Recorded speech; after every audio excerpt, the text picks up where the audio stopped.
Now, again, this list was reportedly written by a man. I don't know for sure. I wouldn't be shocked. Another way to take down women, mainly black women. Let's be honest here. And again, usually, traditionally, when a man takes you out on a date, the first date is his first impression. You know, sometimes the man will pick, he'll say, I'm taking you out. I want you, of course, you got to look good, look nice. You don't know where he's going to take you. And sometimes the man will ask you, where do you want to go? I have so much written down. I don't know where to start. I don't know where to start with this. Now, just because, okay, KP says most of the 5-star restaurants most men can't afford anyway. But see, everybody's definition of what money is different. Like a woman can name something and I might think that ain't luxury to me, but to her it is. Some places don't have really nice restaurants to go to. So Chili's or Cheesecake Factory might be the best that's there to go to. And sometimes, like, I'm a foodie, I enjoy good food. Like if I go to an expensive restaurant and the food tastes like crap, I don't care to keep going there because the food don't taste good. Yeah, it's fancy and stuff, but I don't like the food. If there's a hidden gem or a nice spot around the area with slamming food that's cheaper, but I like it and it's decent, I don't mind going there. See, oh my goodness. Y'all, I'm getting emotional talking about this. Nellie says, a live band at the beach. Yeah, sometimes there was a man in the chat who said, we as men should listen to women, what she says, because we can do something sentimental. And that's true. For example, if let's say you knew a woman and she said, oh, I love blueberry pancakes since I was a little girl. I hadn't had them in years. And maybe he might say, IHOP has just started selling blueberry pancakes. I think I'm going to surprise her and let her eat as many blueberry pancakes as she wants. Cute stuff like that, sentimental stuff. So I'm torn on this list a little bit. See, a lot of men were so caught up on the list. They don't understand. It says for a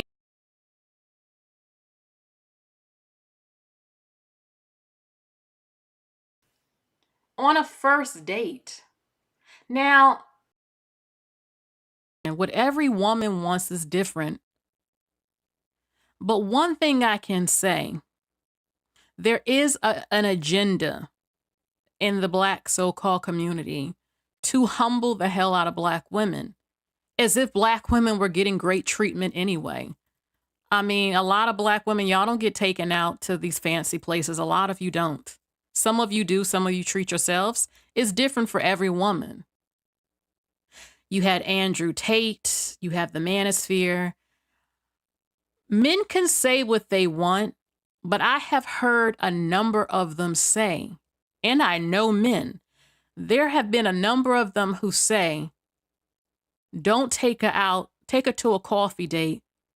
She might not be worth a nice dinner. You mean the woman that you like and that you think is a dime piece. And then they've said things like, they want to do whatever's possible to get the punani for free. Now, if you repeat saying that as a woman, even mentioning that, they turn it and flip it on you and say you sound like a prostitute. You look at women as prostitutes anyway, a number of you. A lot of men are only caring about what they want and what they need, and the end result is a lot of them want your punani. So a lot of you set the tone on what you will accept and what you won't accept. You also, if a man sees that you will accept cheap stuff all the time, it can go either way. He might think she's not full of herself. She's down to earth. I might want to impress her a little bit more. Or he might think, wow, I don't have to do anything for her. I can take her to Popeyes. She still let me hit it. If you were used to subpar treatment and put up with it from the beginning, there are a number of men who will not give you more than that because that's what you accepted.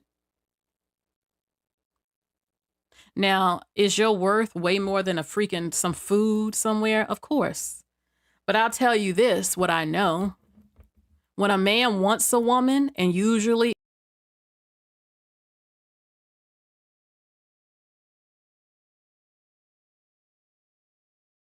woman, and usually is based on physical a lot of times, not all, but a good portion, there ain't nothing he won't do. You see, there are different types of women. There are women who are used to going to IHOP for dates, and then there are women who are used to going to the best steakhouse in town on a regular. And men don't complain because they think and believe you're worth it, and they want her. When men want you, can you hear me now?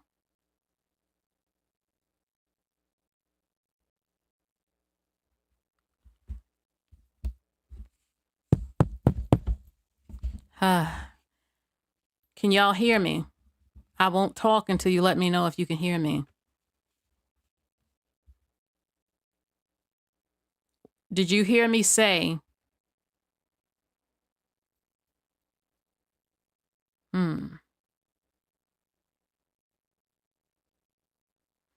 I'm afraid to. Okay, I mean, can y'all hear me now? All right. One thing I know about men, they can talk all this they want. When they want a woman, there's usually nothing he won't do for her. In fact, they will do it without you even having to ask them. Whether they want the punani, whether they want to date you so you can become their wife, they're extremely attracted to you.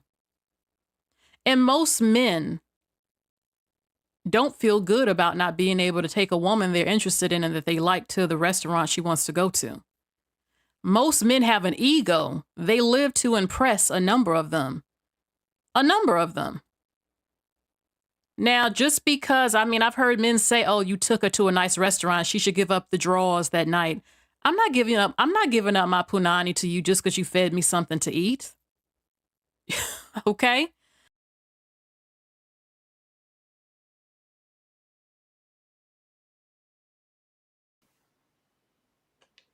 All right. Okay. There are men who laugh with their friends that, oh, I just took her to Popeyes. I'm not shocked at some men mad about this list, especially younger men. It's black men, because this is huge in the black community, this list floating around. Look at how a number of you dress. A number of you wear skinny jeans that's too tight. You sag your pants. Your hair is unkept. You don't know how to dress for job interviews. So am I really shocked you don't even know about dating etiquette type of stuff? A lot of you men do not take pride in your appearance anymore. And now you're trying to humble us to accept cheap ass dates. A number. And it's funny to me how many black women was caping for the men with the list. Why come I never see black women telling black men, because that's who most of you date, to clean y'all asses up. Learn how to dress cleaner and more nicer. Stop with the face tattoos and the neck tattoos. Stop with the 2 earrings in your ears. Stop with this unruly, unclean looking kept hair styles y'all got going on. No one can say that, but it seems everyone can keep complaining to make black women look bad. And this gold digger stuff, when black women don't even have or aren't even used to being treated that great and being taken to the best places all the time. It does happen for some, a lot no.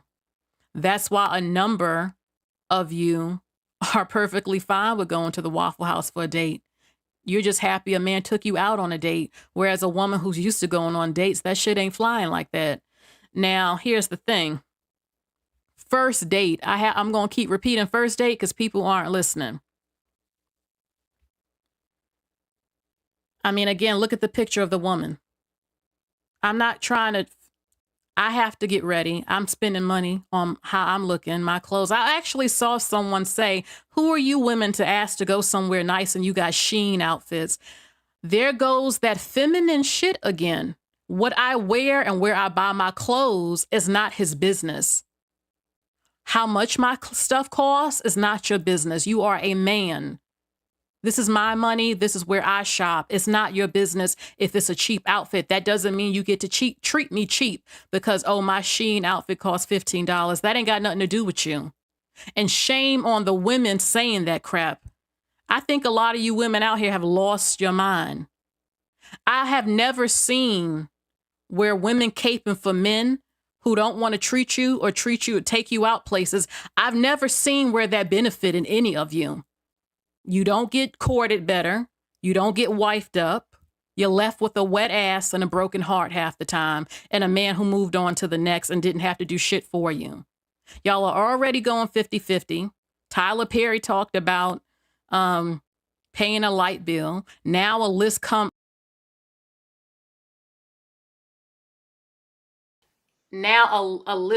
out like this. Now here's the thing.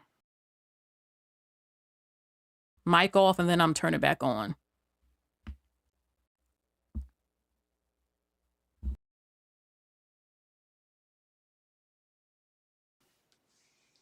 Okay. Hopefully you can hear me. Let me know. I just turned the mic back on. You know, again, usually when we love a man and we really like him, we're just happy to spend time with him, to be honest with you.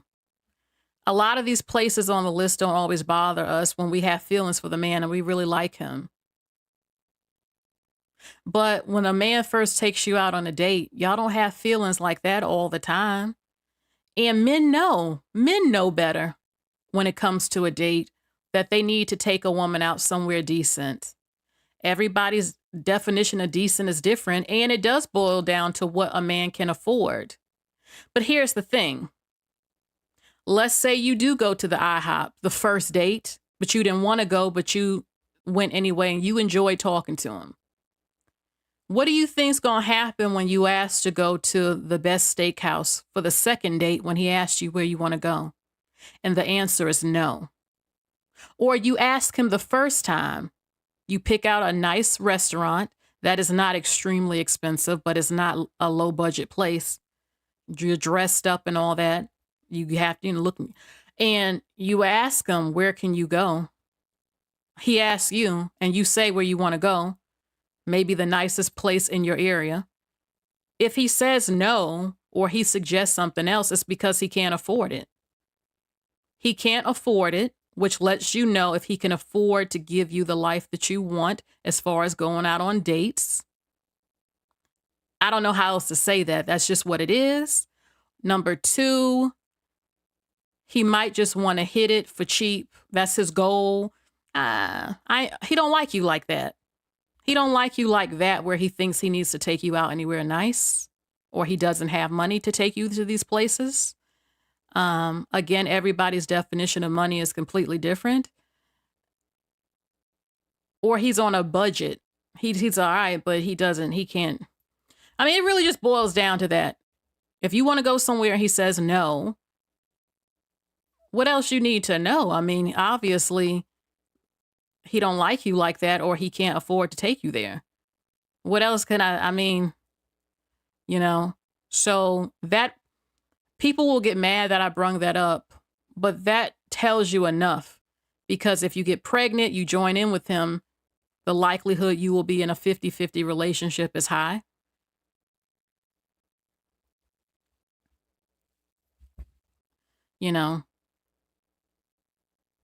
Again, what people think is expensive restaurants differs from person to person.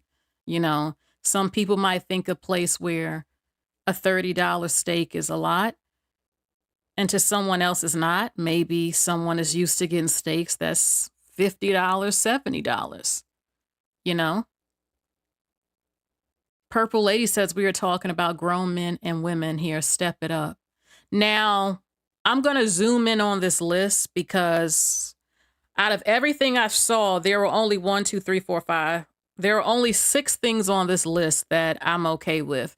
The rest, no. And I'm going to tell you what that is. Okay. So I think let's get into this list. I'm going to look at my notes later. But I will tell you this, ladies, at the end of the day, it doesn't matter what I say or anyone else. If you want to go to these places because that's where the hell you want to go and you like the food, then go. But a lot of men are mad at the list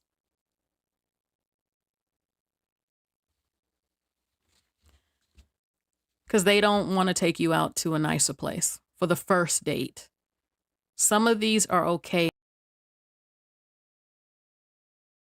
to me. A date is only a date, no commitment. You want to be courted. You want him to, you can't even meet them. No, they can't even pick you up no more because these men is crazy. You have to meet them sometimes, but I'm not going to be dressed up like this woman and looking like this and how I look. And I mean, no, I expect to go to a nice, decent place, or at least where I want to go.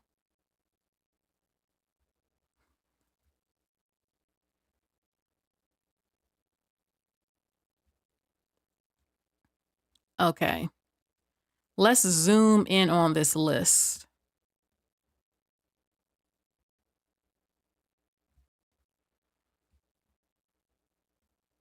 All right. Here's a list of places women absolutely refuse to go to on a first date. Thank you, ladies who reached out to me and helped me on my list. Number 1, Cheesecake Factory. Like I said the other day, I didn't know that the Cheesecake Factory was considered no good anymore. The Cheesecake Factory was always decent to me. I've been there before. It was nice. No, they don't just sell cheesecake. I saw that in the chat. Cheesecake Factory was some place to go. It wasn't considered Red Lobster. But apparently there's a problem now with the Cheesecake Factory. I don't have a problem with Cheesecake Factory. Okay. Number 2, Applebees. I agree. No. I hate to talk about these companies.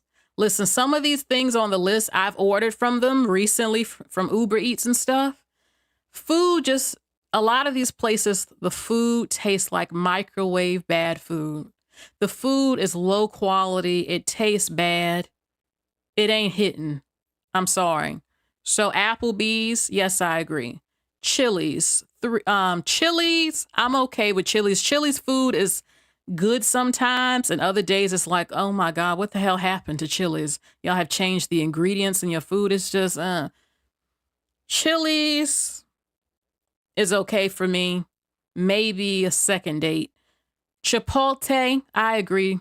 Don't take me to Chipotle on no first date. No. Olive Garden used to be decent. It's okay. I'll say it's okay. I'm 50-50 on it for a first date. Olive Garden is all right. Definitely, again, I could see a second or third date. Okay. The movies. Now, I was shocked this was on the list. I was shocked the movies was on the list.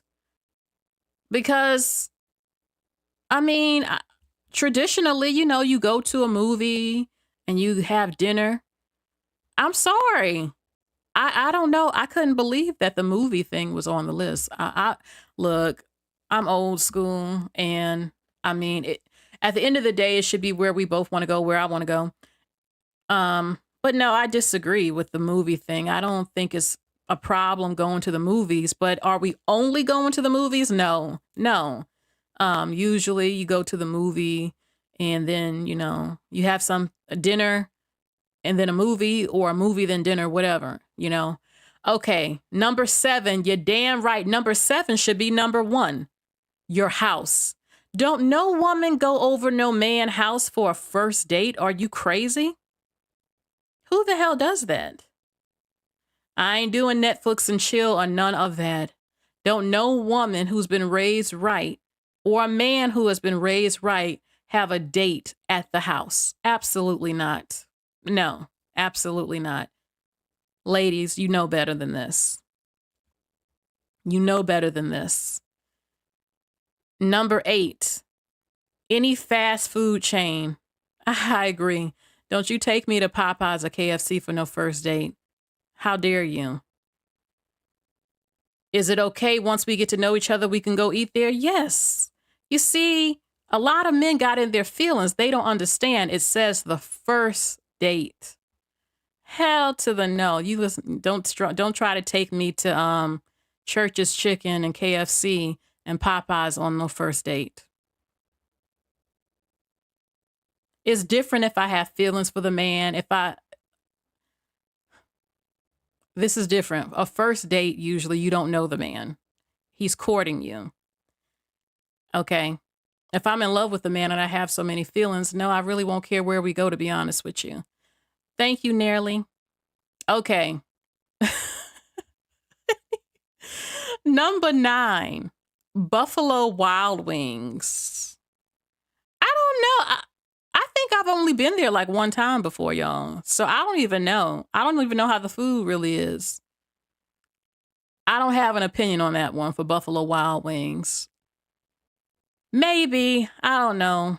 Wingstop. I do like chicken wings, but I don't want to go to no place to eat chicken wings. Probably my first date. I don't know. The infamous Red Lobster. Listen, y'all. When I was little, Red Lobster was something. My mom used to take me and my brother to Red Lobster all the time. And we were shocked because other kids said, y'all went to Red Lobster? We wish we could go to Red Lobster. And we used to eat Red Lobster like every week. It was nothing. And it was a big deal back then to go to Red Lobster. Like, listen, I just bought some Red Lobster biscuits that's at Walmart. I know how to make them, though, from scratch with the Bisquick and stuff. But Red Lobster fell off bad. The food ain't the same no more. It used to be so good.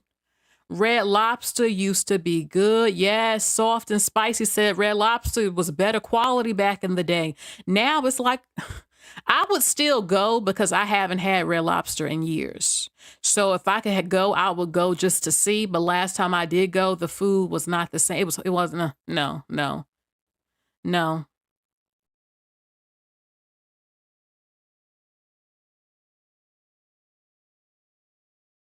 Speak on the phone.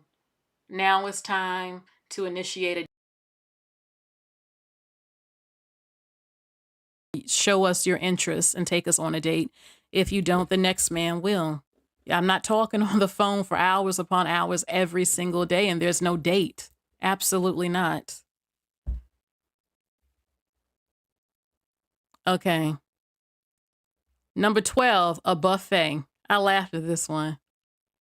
Listen, I love a damn buffet, to be honest with you.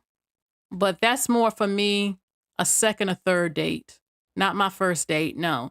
Second or third date, yeah, I can do a buffet, a good ass one. Not my first date, no. Number 13, IHOP. I ordered IHOP twice not too long ago because I used to love the hell out of IHOP. Y'all, they changed the ingredients. The pancakes don't taste nothing like what they used to. I don't know what the hell they did. It don't even taste like buttermilk pancakes. The bacon wasn't hitting. It was bad. It wasn't so terrible that I couldn't eat it. I did order it off Uber, maybe if I go in. Would I want to go to IHOP the first date? No. KP says broke men don't need to date. Well, we know that's never going to stop happening. There will always be broke people in society, and they want love too. And people deserve to find love and stuff. Okay. Denny's, no, not a first date. That food is not good, really, from there. Not really. It's okay, but not really. Number 15, hell no, I'm not going to no gym on a first date. Are you crazy? Absolutely not. That should have been number 2 on the list, next to his house. Don't take me to no gym on no first date. No. church. No.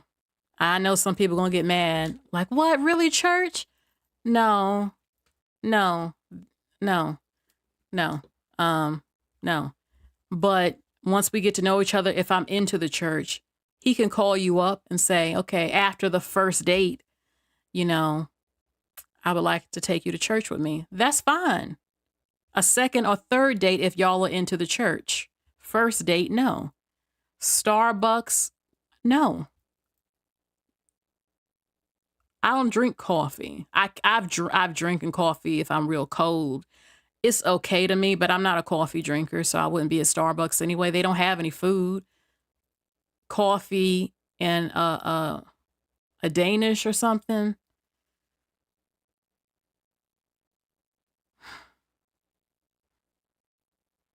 If you're coffee drinkers, I think Starbucks would be good for maybe a third date. All right. Number 18, the same thing as Starbucks. Coffee dates, not really different to me.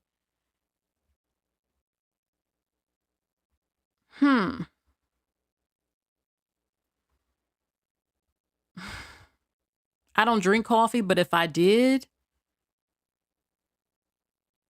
I don't want to sip just on coffee. What else is there? I just think of that as some type of quick meeting thing, like almost like speed dating type of thing. Oh, you're in the area, this and that. Well, let's still grab a cup of coffee. Not, oh, I'm going to take you out and you take me to just go drink on a cup of $5 coffee. I don't consider that a date. I just don't. Maybe a third or fourth date, not a first date to me. No, if I did drink coffee, no. But if you like it, ladies, do it. I mean, I can't tell you what to do or what you like. F double says I go to Starbucks almost every day, but not for a date.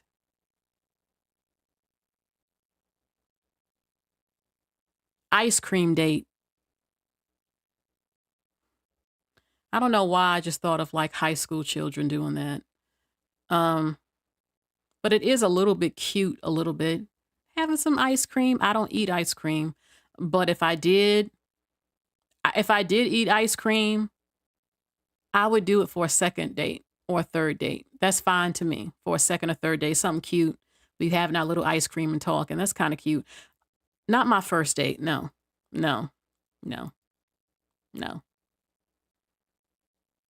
Family functions, that should be number 3. I'm not meeting your family on a first date. I'm here to get to know you and you get to know me. I'm not meeting your family the first date.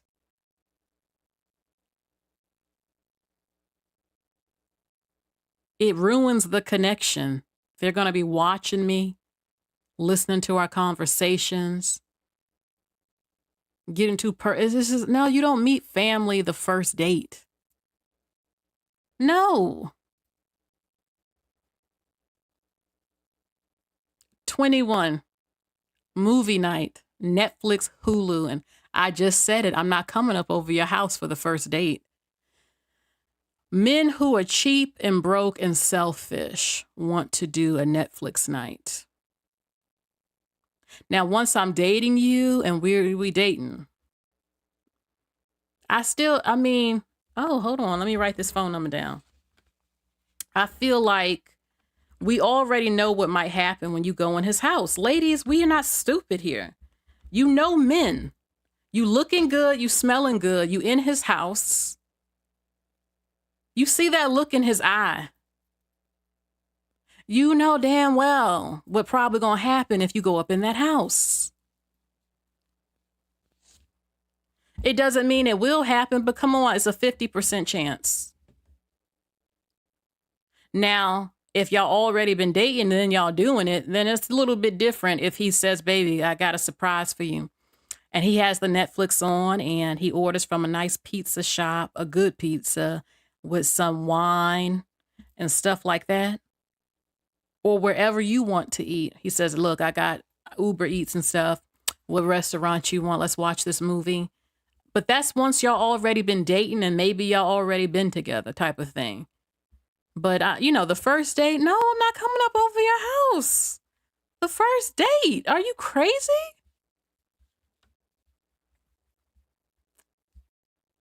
And I also need to tell men, stop calling us after 12. Not even after 12.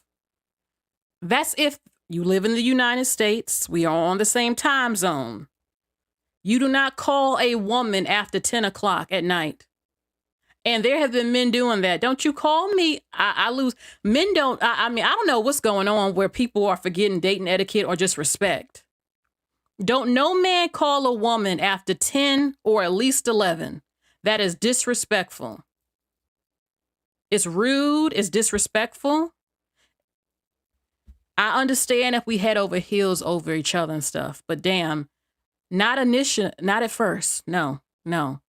The way I was raised, no. Why are you calling late at night? A lot of times when a man only wants to call you late at night is because he wants you to be his late at night woman. He has no respect.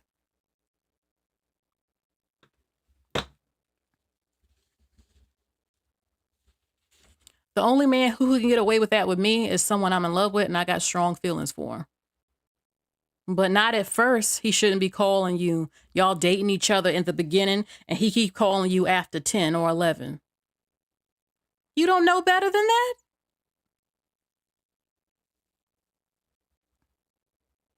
Okay. Hold on. All right.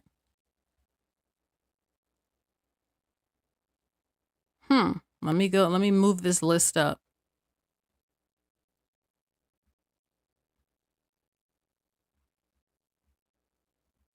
And stop texting me. Any man that got my number, and you first trying to get to know me and talk to me, like date me in this country? Excuse me? No, I don't answer text messages. I've told men that, and they still keep doing it. I don't even answer the phone no more. I'm not playing that. You ain't talking to no robot up over here. I'm a real woman, and I want to talk and hear a man's voice. If you don't want to hear my voice on the phone, you are hiding something, or you cannot communicate. Something is wrong with you. Why the hell do I want to type out full-on conversations when I can just pick up the phone and talk? You won't believe how many men today text all the time. It's like, what the hell is wrong with y'all? What has happened here? Absolutely not. And shame on you women who keep allowing this. Especially after I told you I don't text and you still, now you're telling me you don't care what I said. See, and I don't even respond anymore because now you're disrespecting me because I told you. Absolutely not. Okay. Let's continue with this list. Okay, so there was ice cream dates, family functions, movie night. Now, number 22. Somewhere that requires a long drive. Yeah, that's because a woman we might start getting scared. Like, where the hell are you taking me? For real? I don't know if you're about to take me to the mountains somewhere or absolutely not. If you taking me somewhere in a long ride, no, I need to know where is this? Something I'm not comfortable. Like if it's like an hour or 2 hours away and I don't know, it's just a little bit, I barely know you and you picking me up and you taking me somewhere 2 hours away, that I would start getting a little bit nervous. Okay. Number 23. I was surprised this was on the list. Bowling. A lot of women and men go on a date, they go bowling. It's considered really fun if that's what you're into. So I was surprised this was on the list because I don't consider bowling to be a bad thing. Of course, I still expect us to go out to eat somewhere, I know someone think, look, she talking about food. Yeah, on a first date, But every woman is different. You might want to go on a bowling on the first date. I mean, I never really heard anybody complain about bowling for a date, to be honest with you.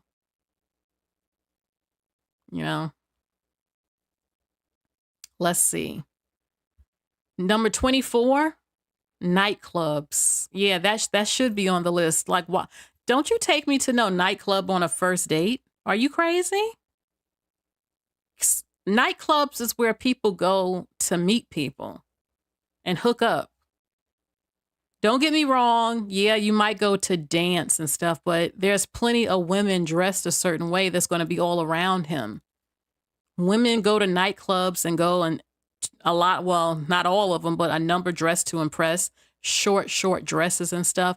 Why would I go to a nightclub with you where all these women are dressed a certain way in front of your face on my first date? I don't think so. No. You ain't taking me. No. Not the first date. Not the first date. No. Chanel says a lounge is okay. Yeah, a lounge is a little bit more laid back. Perfect Nail says, yeah, it's awkward. It is, because I'm on my first date. You got me in a nightclub and these women are all around you in your face with short mini skirts, dresses on and stuff like that, and dancing and stuff with that loud ass music. It's loud music. I can't even probably talk to you. Drinking. Number 25, a hookah bar. I'm not doing hookah after what I heard about what's been flying around from people not cleaning the hookahs. I'm all right with that. Getting it in your mouth and stuff. No, I don't, no. And plus that's not really a date to me. Just hookahs. I don't smoke, so I'm not into that. Sun Empress says, yeah, hookah is not good for a date. Yeah, I don't know. Like I said, some of these things are okay for a third date.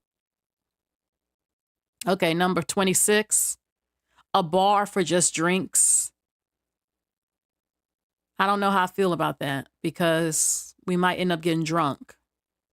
And I don't like being drunk. I don't get drunk, and I don't like drunk men. I don't like how people act when they get drunk. On average, I don't like it. You can get a little bit drunk, but drunk, no. Plus, I don't want to just sit and drink a drink. Especially not an empty stomach or something like that. No. But maybe a third, to me, that's more of a quick thing. Like, well, oh, okay, you busy? Well, let me just meet you here. It's more of, I don't consider it actually a date. I just think we're just hanging out and chilling with each other and having a drink. I don't consider that a courtship type of thing, going to a bar to get a drink. Just drinks. Not for no first date. I can at least say that. 27, I already said the Waffle House. Hell no. For no first date, don't you take me to no damn Waffle House. The Waffle House food is not hitting. And when I went, and I love waffles, y'all. I love some good waffles. I do. But the silverware was dirty. It was dirty up in there. At least the one I went to. It definitely just a very, very, very low budget. It's not first date. No. Like if you're my man and we dating and I say, baby, I want some Waffle House. Okay.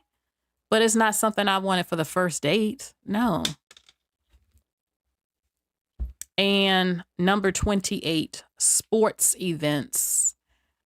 I was a little shocked this was on the list, to be honest. But I talked to someone about it and they were like, no, because it's so loud in there with everybody screaming at the sports event that you won't hear what he's saying because it's too much noise. I can kind of see that. But sometimes with a date, you might not go one place. Like, okay, maybe we went out to dinner. We had drinks and something to eat. And then we went to the sports event we wanted to go to afterwards or before. Maybe.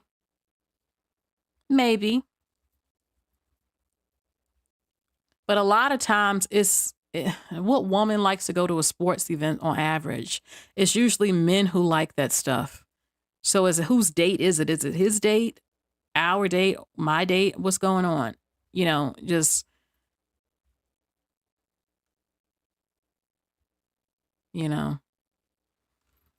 Sports events.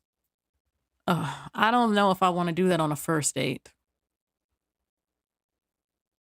If I were to do it, I expect to go somewhere after that because all them people are screaming and hollering and stuff. It's not really intimate. I'm not really getting to bond with you like that with all these people around hollering around me and Your tears are wine to me, says women need to stop settling for low efforts. Exactly. And y'all, I would say from what I saw, 90 to 95% of Black women thought this list was fine. Going these places for a first date. And I even heard one woman get mad and say, if you want to go somewhere nice, you pay for it. I said, they got to be a troll because ain't no woman talking like this. No woman is talking like this. Absolutely not. This can't be real. But there are women out there like that who seem to have a problem with a man courting them and impressing you. And I couldn't help but think of something Tanya TKO. Tanya TKO says something on one of her videos that I saw a while back. I forgot what the topic was, but Tanya said Black women are some of the only women that she has seen. Now, if Tanya see this, you can correct me if I'm wrong. But I heard her say Black women are the only women who shout, "Take me, I'm cheap. You can give me the less. I'm perfectly fine with that. I'll be good to you. Take me, pick me. You don't have to impress me. You don't have to court me. You don't have to pay my rent. I'll give you my womb. I'll make babies with you. I'll do all these things to you. Take me, take me, take me. You don't have to work for me. You don't have to show me anything. You don't have to impress me." And even if this is a fake list, the reaction from so many Black women proved it. It proved that statement to me. It really, and I had said earlier that it's just so interesting to me how I see so many Black women, when these things come out, they say exactly what Black men want to hear. And these Black men still say you not shit. They still say they don't want to marry you at large. They still dog you. They still say, "Oh, I saw this list. I don't care how cute she is if I like her. I'm not taking her out now. I'm not going to do this." And it's almost like y'all are begging in a way for them to love you and that you will accept whatever the fuck standard they set. And it's like y'all keep doing it and it hasn't gotten you anywhere. I've never witnessed in my life a woman making favors and understanding men. How do I explain it?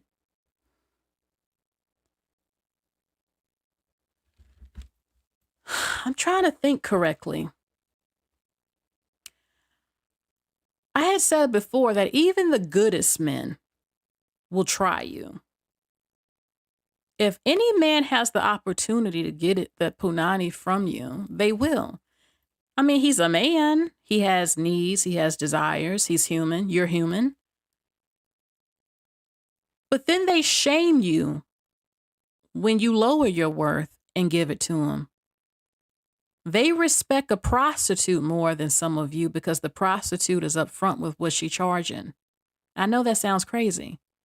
But there are a number of them like that, like how they talk about thoughts and women like Amber Rose and stuff, but yet they stay in their DMs.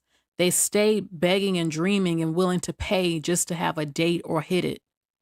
But if you want something, your cell phone paid, and you're an average woman, they don't think you deserve it because you don't look good enough to demand that type of shit. And there's a number of them who say this.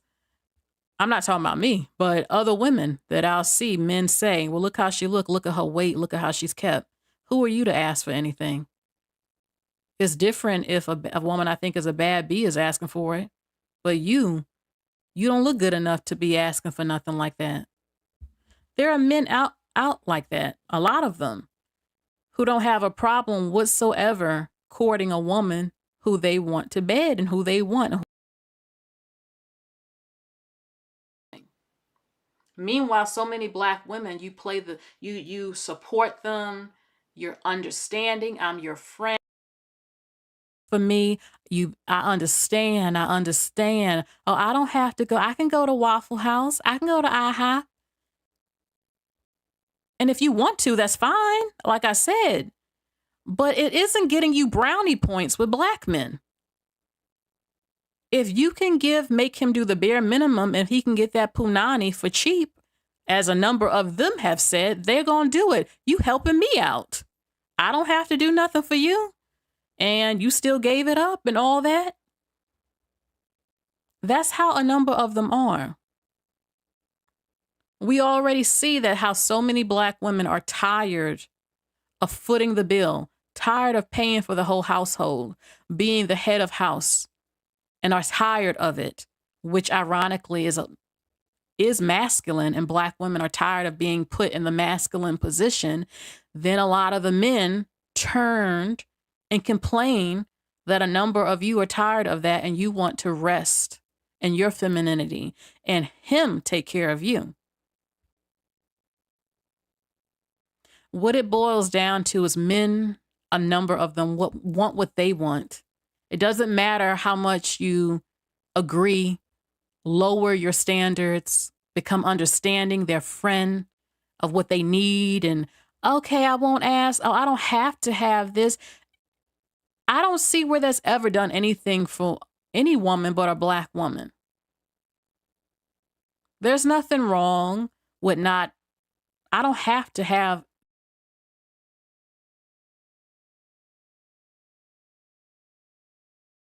not having expensive things. I've made videos going to the girl, please. I've gotten things brand new with tags from thrift stores. See, I don't think I'm too good for that type of stuff at all. But a number of men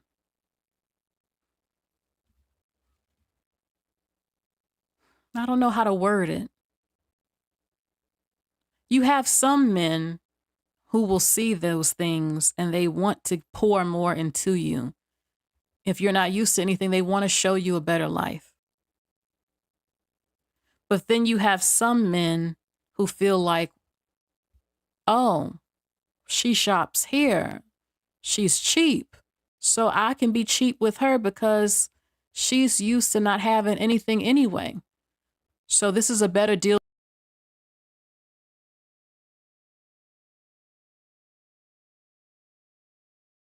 Married now because she's she's going to take from me, even though these men don't even have anything. With the little that they have, they think that you don't deserve anything, that you're not worth anything. That's why I said this list to me is bigger than about some damn food. To me, this list was about men and a woman's worth to them. Are you worth motherfucking IHOP? Or are you worth the best steakhouse in town?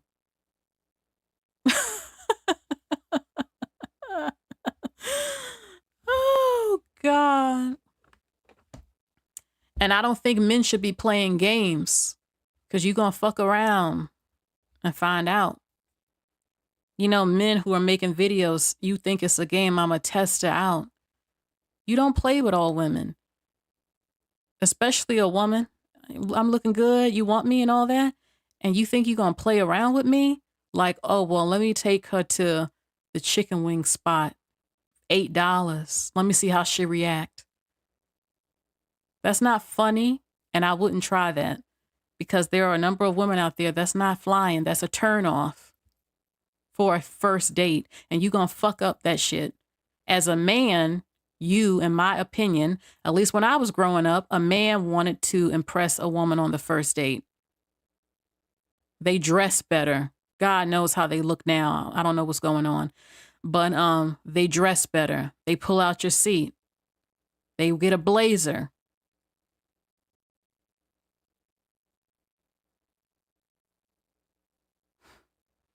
Firespawn says you're describing Dusties. I'm not trying to impress the Dusty because real men will always treat women with respect and it's not even a discussion for them. But Dusties love to discuss women. Yeah, that is true. Again, most men are not going to have a problem where you ask to go. If he has it like that, it's nothing to him to take you to a nice restaurant. In fact, they're happy to do it. Like, oh, I'm going to take her here. You got a lot of men who don't like women.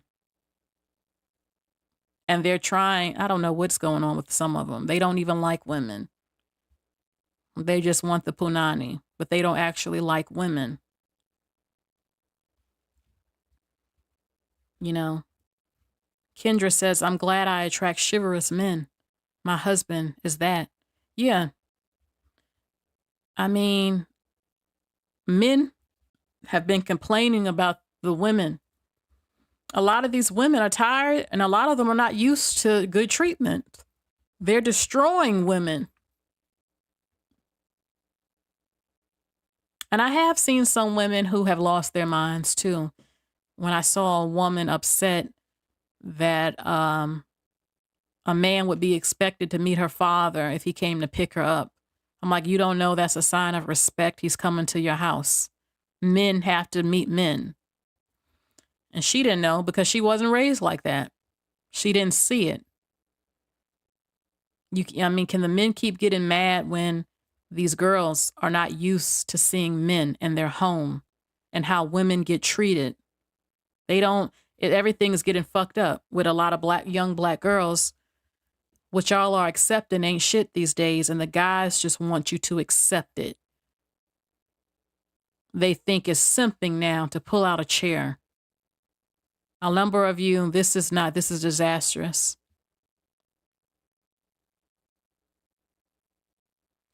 Any man who says chivalry is simping, keep it moving. I don't even argue, and I don't argue with men. Once I know I don't want you, I don't even talk. There ain't nothing for me to talk about. I just don't answer the calls no damn more, and I move on to the next. You ladies, you have a choice. You either gonna settle for some bullshit you don't want, or not. A man is either gonna take you where you want to go for a first date, or he's not. He either can't afford it, he doesn't think you're worth it, or he's very cheap. And that's what it is.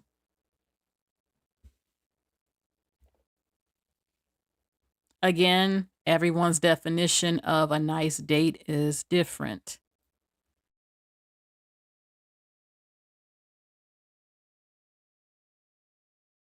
When I was little, you would see stuff where women, and y'all have the basket with the food and the little checkered, sheet, and go to the park where the lake is and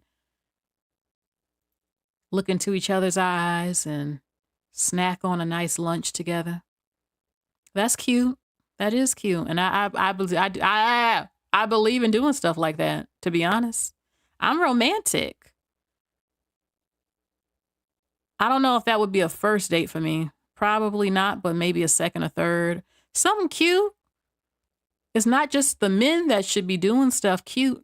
The women should too. I mean, romance is a two-way street to me.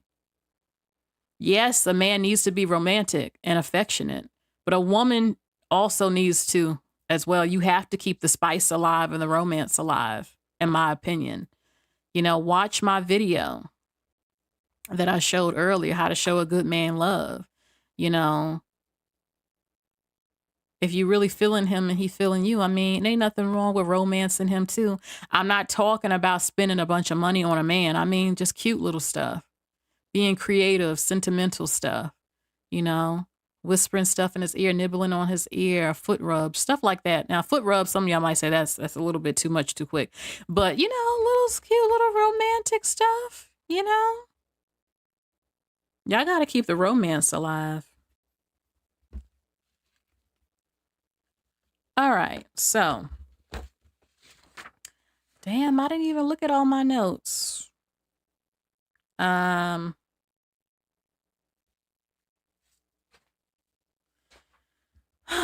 I'm sure there will be a number of opinions about what I've said. Yeah, long live simp, says Gold Reflection. Only black men was saying that shit. They made up that word about men who treat women how a woman should be treated. I'm not saying a man should ass kiss to a woman who is not a good woman, who is abusive, who is not affectionate. He treats them like shit. That exists. Dump a ass and go to a different woman. But it ain't nothing wrong with a man being chivalrous and romantic and stuff like that and impressing a woman that he likes, in my opinion. But there are some men who become bitter if it doesn't work out. I mean, okay, yes, we went here and there, but if our personalities ended up not meshing well, then it just doesn't. Okay. All right. So men could say all they want, but we saw Andrew Tate and so many of the passport bros and all these men who don't want to do anything for a woman. They don't even like women, a number of them. Okay. And I'm looking at my notes. Again, no one can tell you where to eat or where to go for a first date. At the end of the day, it's between the two of you. Again, some dates can be sentimental things. You let a man know your worth, what you will and will not put up with, your value and all that other stuff. And that can boil down. If a man always takes you to cheap ass places and he's not broke, that man don't like you. I don't know how else to say it. If he's not broke and he's always taking you to cheap damn places, low quality, cheap places constantly, he doesn't like you.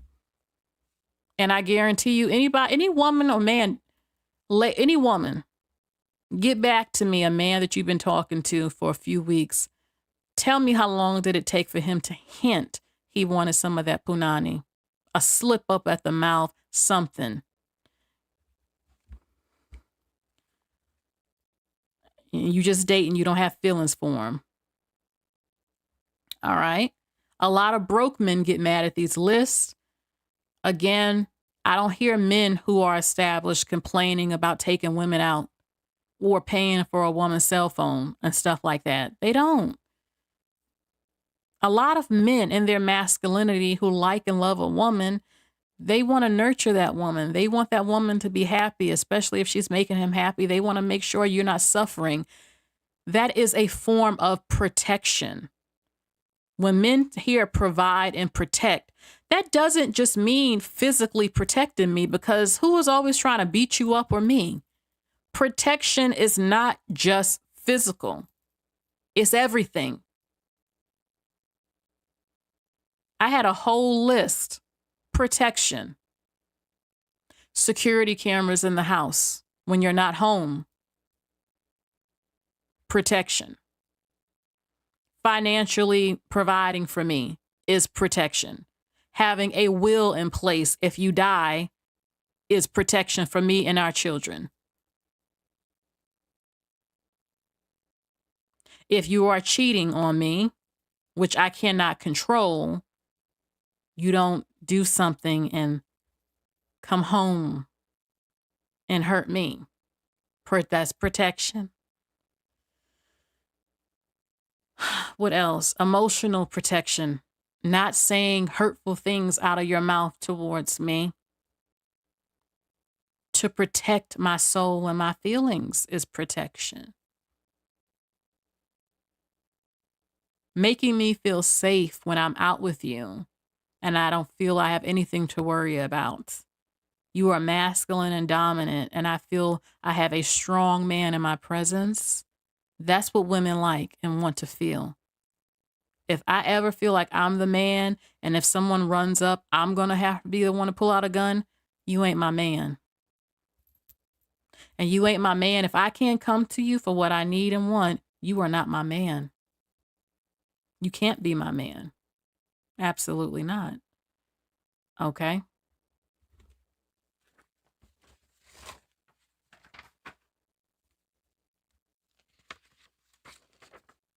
All right. All right. I'm looking at these notes real quick, and then I'm going to call two people back, and the phone line is open. Um, I think I said everything.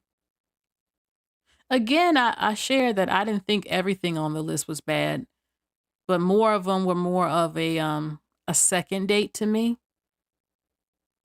Cheesecake Factory, yeah, I don't think that's bad for a first date. Then again, I haven't been there in a while. Maybe the food quality has gone down or something. Okay.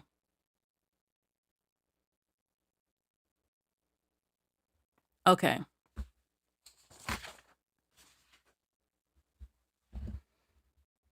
Ah, Gold Reflection says it's so uplifting how more and more women are seeing the light. Yeah. And I know there will be people and men. I understand that the economy is bad. I understand not everybody can afford certain places. And if a woman, whether people like it or not, people who are not well off are going to date each other. That's been going on. And if he can still make you happy and take you out and y'all both are together and he takes you out somewhere on this list and it's like a weekly or every 2 weeks or something. I don't know. You go out. I don't think that's the most terrible bad thing. I like men who want and plan and are striving to do more for their women. You know what I'm saying? Like, if you were dating a man and he was at a certain job and he's telling you, I'm trying to move up in the company, I got this plan, and he actually doesn't. And maybe you were only going to Chili's a lot, but he's like, now I got this money. I'm a surprise ass. We going here. We going here. I'm taking her here. I like men like that. I like men who like to strive to be better for themselves and for their women. Not men who are happy being at the bottom and think I deserve to be at the bottom with you and that you don't want to show me more or give me more or your children. Or at least seriously try, not just talk, actually take an action. And some women might not think this list was a big thing, but I'm telling you, ladies, there are a number of men that if they could only take you to McDonald's every week and you would give up that punani and he can only take you to McDonald's, they would love that type of deal because they're like, wow, I can save my money. I don't have to do anything for her. She doesn't ask for much. She doesn't do this. And sometimes women don't ask for much at all, but that don't mean we don't expect or want to see what you're going to do as a man. Show me how you feel for me. Show me,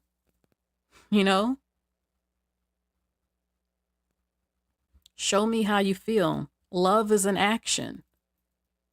I had said before, okay, you rub my foot in my back. A woman needs to be courted.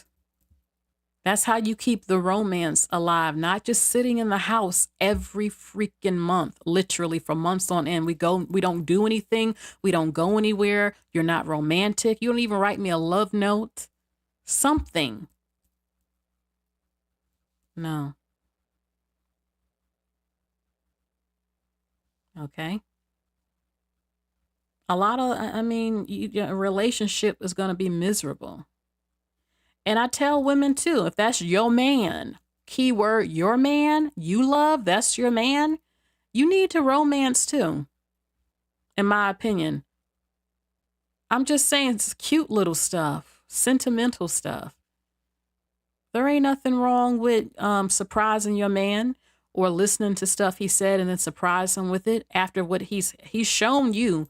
He's down for you. He's done things for you. Even in that bedroom. Now everybody, got their own thing with what they do in there, but I'm just saying, keep the spice alive the best way you can. Okay. Who called me? Hold on, y'all. Someone. Okay. I'm looking at the number. I wrote it down. Damn, okay, I was talking for an hour. Make sure you get those likes up if you can. I'm trying to see what number. Uh-oh. Well, I mean, I just want to make sure I'm calling the right number. All right, I'm calling you back. Let's see what you have to say. I'm trying to.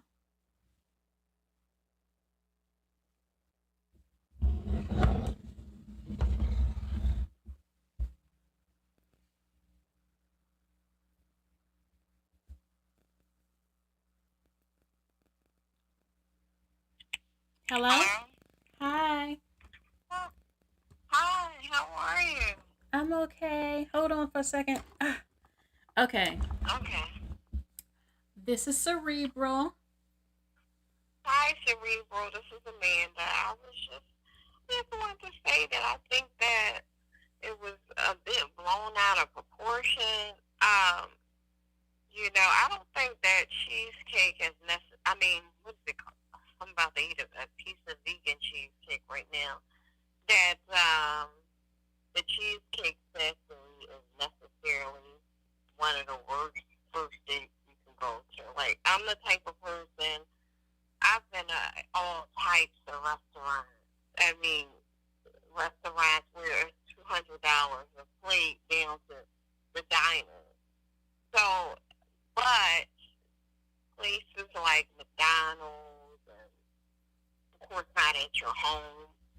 I even think, to a certain extent, a gym is a different type of date where you could go and work out first and then get dressed and then go out to eat or something like that. That's a different type of, spin to it. But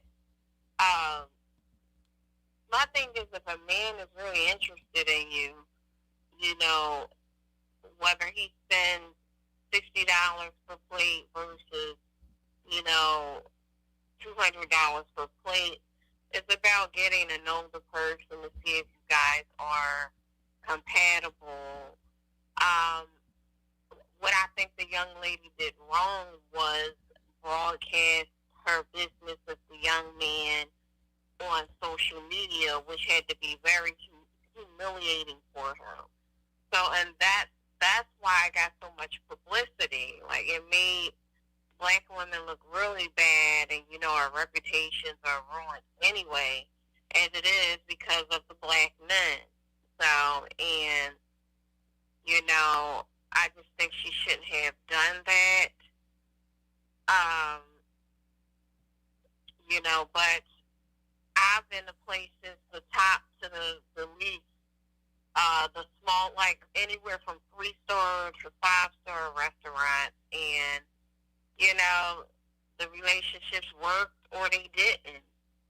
So it's all about what the person's intentions are. Because you have some men that are just courting males, where all they do is take women out on dates. They like to treat and trick. They don't have any intentions of taking a relationship any further. So it's about really sitting down and asking specific questions about that person's, intentions when it comes to, like, what is their purpose for dating you? Of course you don't want to go to, what is that called? Like, like going to their home, Netflix and chill. There are a lot of men that don't have the money.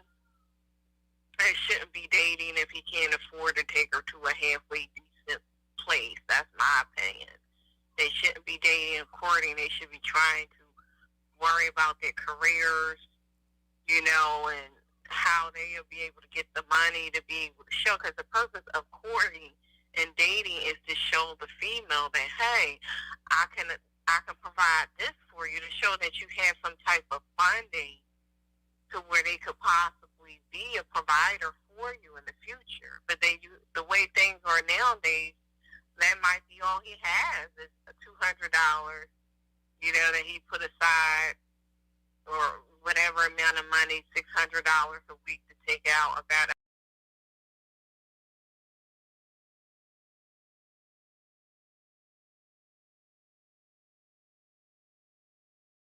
definitely something that I would never go to. Because I go to Starbucks to drink coffee, to drink tea, but when you sit at, it's just not comfortable. Like, a lot of times the tables are rickety, they're not stable, the chairs is crowded, people are kind of like really close to each other, and it's just not a comfortable environment where you would take someone for a first date. Some people say, oh, okay, well, if I met you online, I think it would be nice to meet at the Starbucks just to see what you look like, but I still wouldn't even do that, because if I spend 1 to 2 hours like most women do to get ready and dressed up to come out to look good to see you, you need to be spending a little bit of money on me for a date, for a decent date.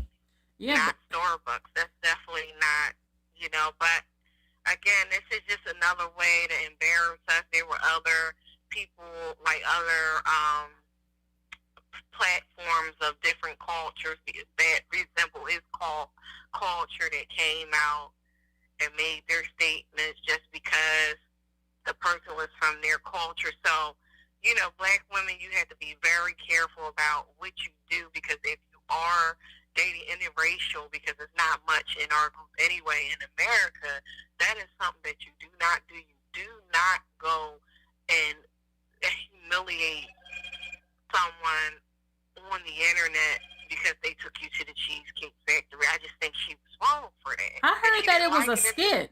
I heard that it wasn't even real. I don't know if it was real or not. Oh, so you don't know? So you think it was a setup where I don't know. I kept hearing people say that it was a skit. I don't know. I heard that woman had some sort of podcast show she trying to do or something. So I don't know. Oh, okay. Oh, okay. So it may have been that. But even if it was a publicity stunt, it still made black women look bad, because everybody went with it at first and was ripping us apart. And that's the thing. She shouldn't have done that, because I just feel like it was all part of another scheme. Like, people, like, we keep continuously getting exploited. If it's not through, social media and entertainment and then black men, it's like, when are we going to stop getting exploited like this? It's ridiculous. Because I'm pretty sure it's women of other races that have went out with black men and have totally played them and have done the same thing online, and that didn't get as much publicity.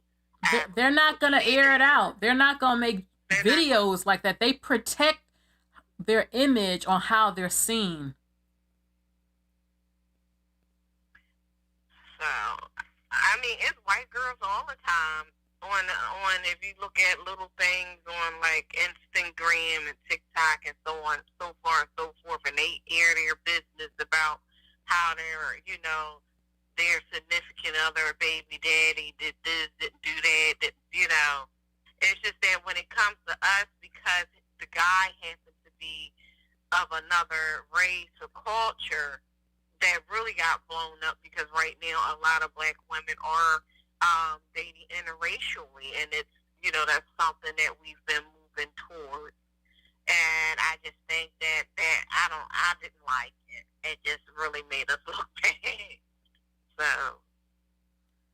okay. But anyway, I really like your broadcast. You always look so beautiful and pretty, and I love your hair. Your hair looks so nice. Happy belated birthday too. Thank you.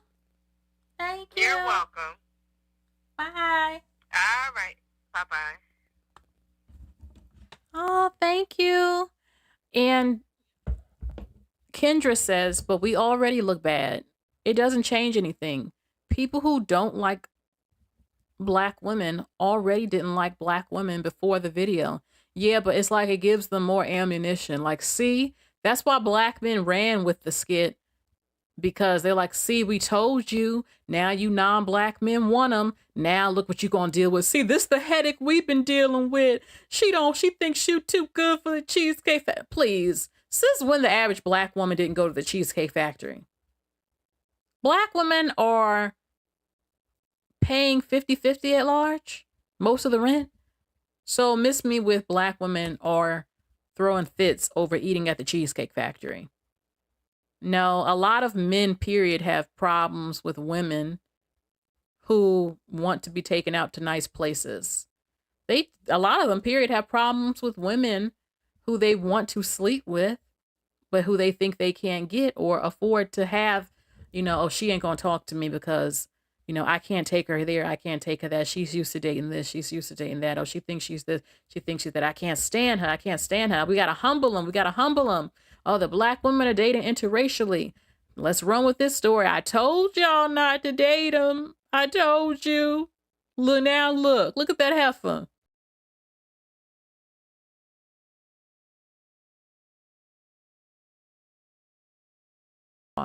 Since when we all act like that? Please. Please. And shame on her too for also helping humiliate us and make our image worser than what it already is. Black women, listen to me out there who are actresses and all that. This is not a game about what you're doing to make us look bad. There's a serious campaign against black women on social media, on TV, before social media. Stop making it worse. We are trying to be better and elevate and change our image. And that would also mean shunning the trash that's hurting us as well. All right. So I have someone else to call back real quick. Hold on.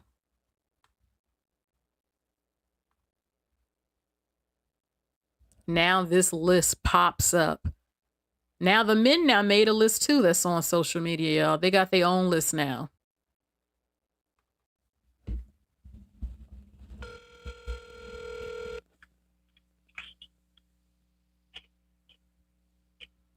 Hello? Hey, how you doing, Cerebral? Hello. Yeah, this is stuff finds them worse in the chat. Yeah, I think you're known to talk a lot of junk sometimes. No, I'm not trying to be ignorant or not add to the conversation. To me, from my experience, I just want to speak personally from my experience because I try not to stay away from these skits and a lot of that stuff, but to me, this kind of hit home because I'm looking at the chat and I'm just like, I'm really amazed that like this is really an issue because it's like if to me, this is just me. If $100 date or $150 date, if that really could keep people together, I think that it wouldn't be so much confusion and so many issues, like in our domestic situation right now. I don't think that, like, to me, I feel like this. Getting to know somebody should be free. I just look at it like, if we go out, I take you to Ruth Chris or I take you to somewhere where the burgers is $20. Ruth Chris is nice. Exactly. So let's say we go to Ruth Chris. We go to Ruth Chris. We sit, expensive restaurant, nice vibe. So, somewhere where professional and people that have money go. But to me, it's like at the end of the day, if there's no or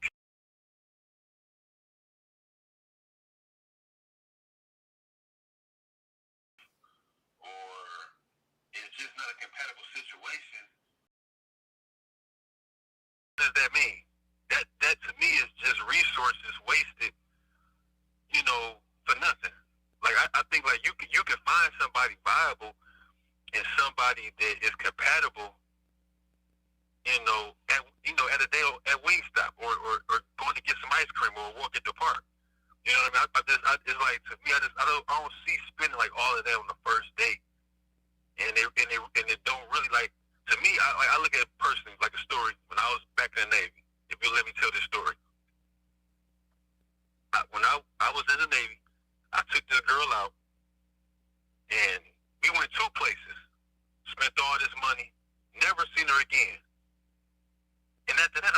like, well, what's the purpose? What's the purpose of sitting up spending all this money and it wasn't a compatible situation, or she, you know, went back to the ex or whatever happened. So I just think, like, I just don't see that. I don't see how, like, a date, an expensive first date means anything when you spend money when you with a person, if I'm making sense. I understand what you're saying, but at the end of the day, if you ask me, Cerebral Baby, where you want to go, and if I say, well, I want to go to Ruth Chris, either you taking me there or you're not. I mean, it's... And on a first date, though? well, if you ask me where I want to go, and that's where I want to go, you know, but... Oh. No, I mean, no. I feel like everybody should have their preference. If you want to go to Ruth Chris, I understand that. Because like I said, I'm always gonna pay for the dates. I'm always a gentleman like that. I'm gonna pay for the dates. But I'm just like, dang, Ruth Chris, like, it just seems like dang, like you can't say nothing a little easier on the pocket, you know, like, you know, and we can still have the same good conversation, the same good time that you can have at a Ruth Chris. Like, you know what I mean? Yeah, but like, all right. But see, it's about you. This is what you want to save on. That ain't got nothing. That's you. You want to. But hold on. Your tears are wine to me said, so you entertain women who are not interested in you. How about you choose better? No, I'm saying if I don't know you, okay, let's say, you know, we've been talking 2 months, two months, 20, like, oh, well, let's go out. You know, we done had conversation. Hold on. I did your Hold on. Baby, if we've been talking 2 months and you don't know if I'm worth taking to Ruth Chris, something wrong here. It shouldn't. I ain't talking on the phone for 2 months. But baby, if a man approach me in the street and get my number, if we've been talking for at least a week and you haven't asked me on a date, I'm losing interest already. That's absolutely unacceptable. A week to at least, if you got a busy work schedule, okay, but at least a week or a week and a half to 2, and there ain't been no date mentioned, absolutely not. I'm moving on. Absolutely not. Okay, well, maybe I made a mistake with the 2 months. I'm just saying, whenever you feel comfortable coming out with me, whenever you feel comfortable, okay, this is a viable person. He seems to be a good guy that, you know, has a good head on his shoulders.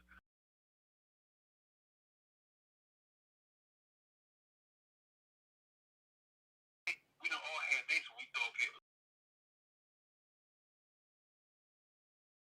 And then when you went out, it really didn't. It really didn't go anywhere, or it really didn't, like, it just wasn't at that time meant to be. And I don't know. I just. Well, you know, you don't know how it's gonna go in life. You never know if it's gonna work. So. You're right. You know. It's just like you can't. Ruth Chris is just like, man, like, oh man. But I mean, I understand. Like I said, I understand. Everybody should have their preferences. You know, I think Cheesecake Factory. That's a real nice restaurant. You know what I'm saying? But I mean, I think you can have the same good time, you know, at a Buffalo Wild Wings. Hold on, here's the question. If I said yes to Cheesecake Factory, right, the first date, and it goes really well, and you like me, and the second date, let's say you chose the first date, and it was Cheesecake Factory, and then you asked me, baby, where you want to go? And I said, well, I want to go to Ruth Chris. Then what would the answer be? Once we got through the first date and you like me, then what's the answer when I say I want to go to Ruth Chris now? I'd be like, man, like, if it's me personally,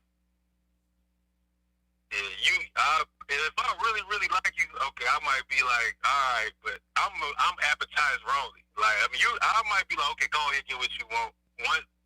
Keep it at least one drink. You know what I'm saying? At least below one drink. But I'm just saying, go on, we can go ahead and go. I'm a nice guy. But it's just like, dang, to me, Ruth Chris is like, that's like year anniversary. You know, look, year anniversary. Let me treat my baby something nice. You know what I'm saying? But second date, you know, like, that just, man, that's like a lot, though. You know, I mean, you don't think so? Like, that's, I don't know. But yeah, you know. Are you cheap or are you on?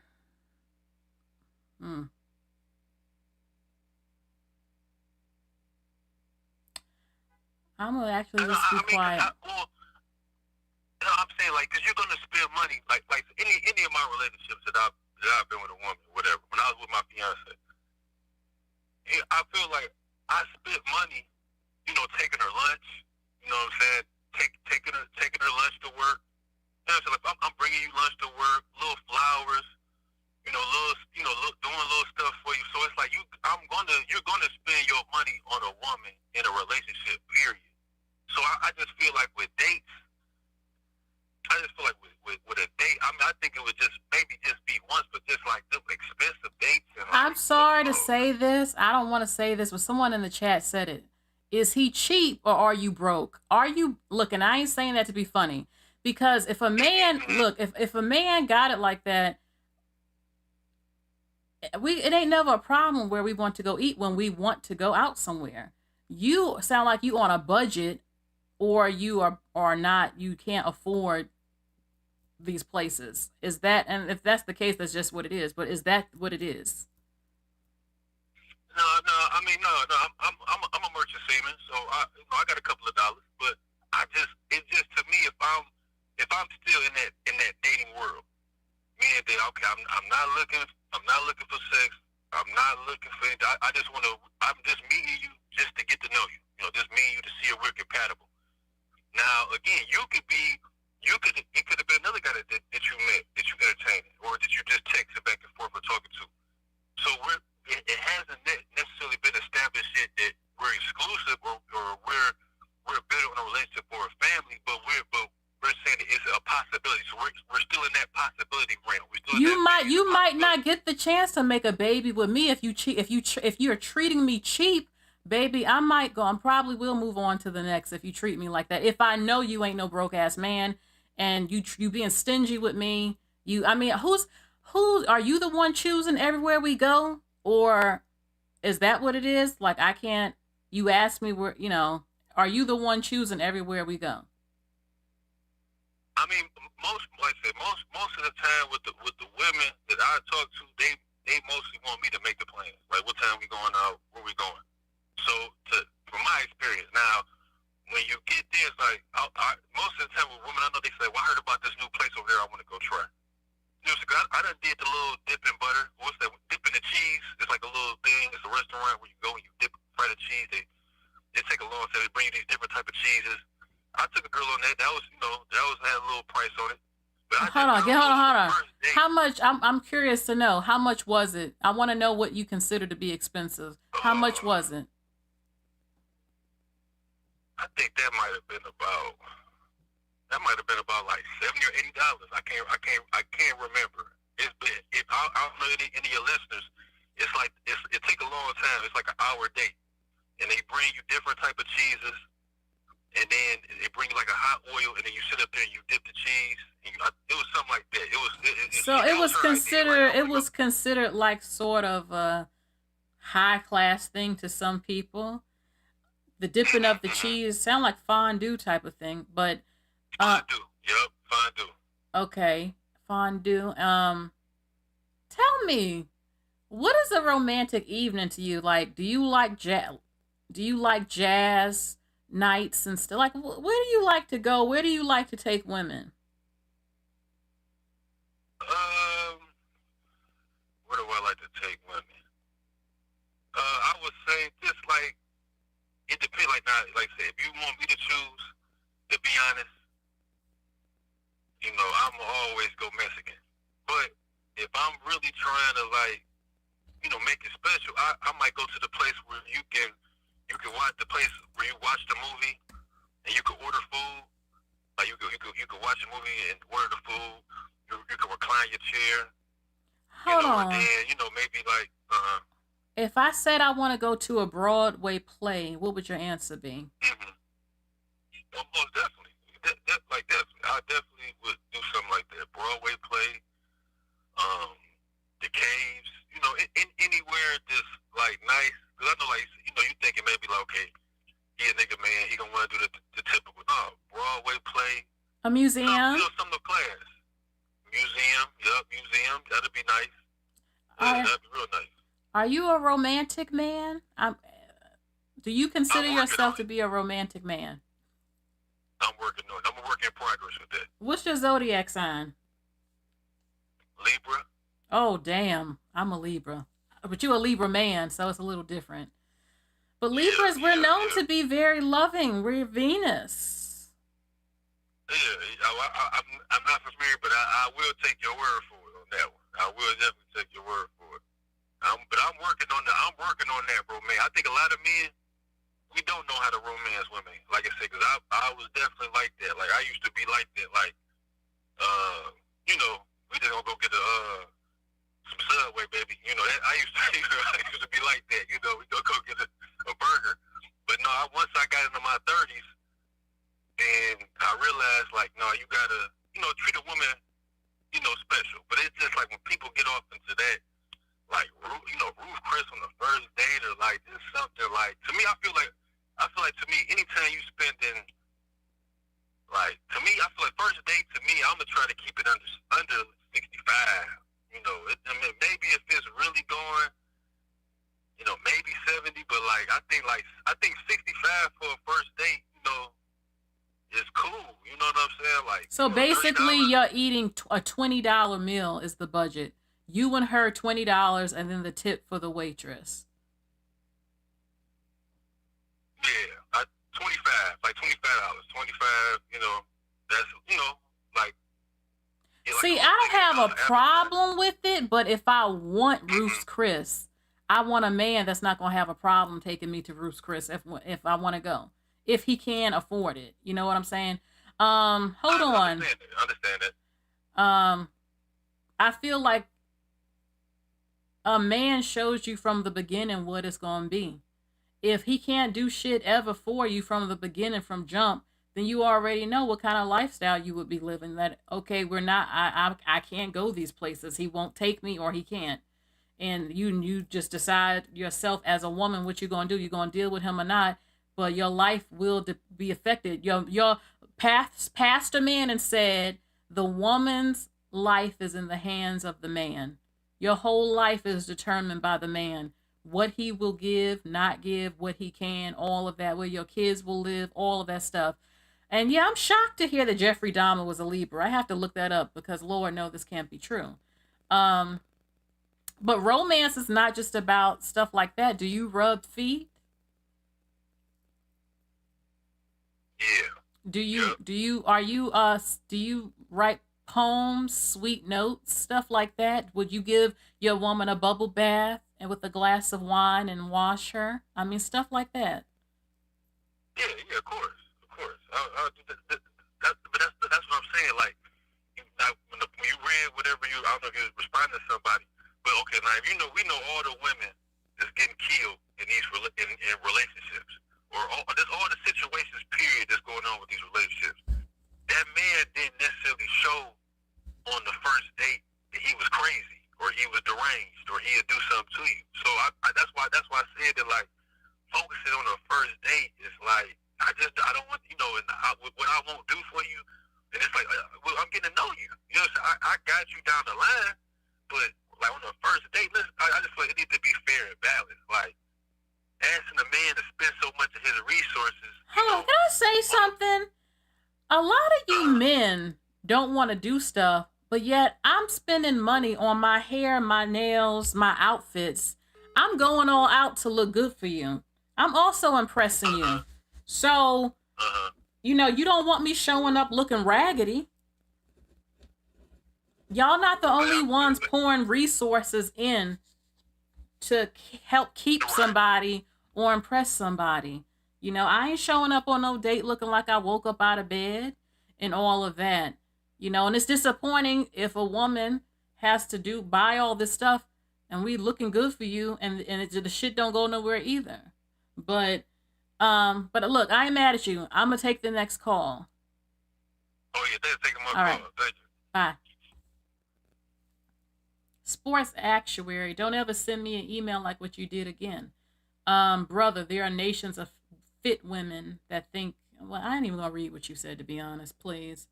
You can't compare a woman from a third world country to us. Of course he's rich to her. fucking $5 is money to her ass over there. And that's no offense to her. Okay. Hello? Cerebral, can you hear me? Yes. Who's this? Hello? This is Full Circle, the one that was in the chat. Okay, I don't know if you was talking junk or not, but hello. No, I was semi-talking junk, kind of trolling with the man that was just on. Is he still on, or is he in the back? Or He got off the phone. Okay, I needed to jump in. I couldn't take any more. Let me throw something at you, and I'm enjoying your show, just to let you know. I was just watching Cerebral. Yesterday I was just watching, it's a show that we all grew up with, or some of us. And the name of that movie is not a show, it's a movie with Diana Ross and Billy D. Williams. I'm not sure if you're familiar with it. And that well-known movie is called Mahogany. I think I saw it one time. But it was before I was born, but my mom liked it, and I think I watched it one time. Okay. Gotcha. I had the opportunity. This man is someone that I grew up with. The man, Billy D. Williams, of course. And if anybody that is not familiar with him, look him up. Along with Diana Ross. I had the chance to meet Billy D. Williams. And I had the chance to go to Diana Ross's house in Malibu. This is real life, years ago. I had to do a job.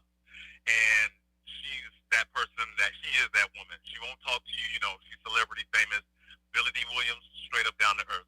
But getting to the point of the movie Mahogany, this was a man. And you was asking the man that was on earlier as far as would he do this, would he do that. In the movie, Billy D. Williams was that man. We don't have a lot of Billy D. Williams. In other words, we don't have a lot of masculinity, Cerebral, and it's sad. You mentioned as far as like dinner, if you ask for what's the name of the restaurant? Ruth Chris?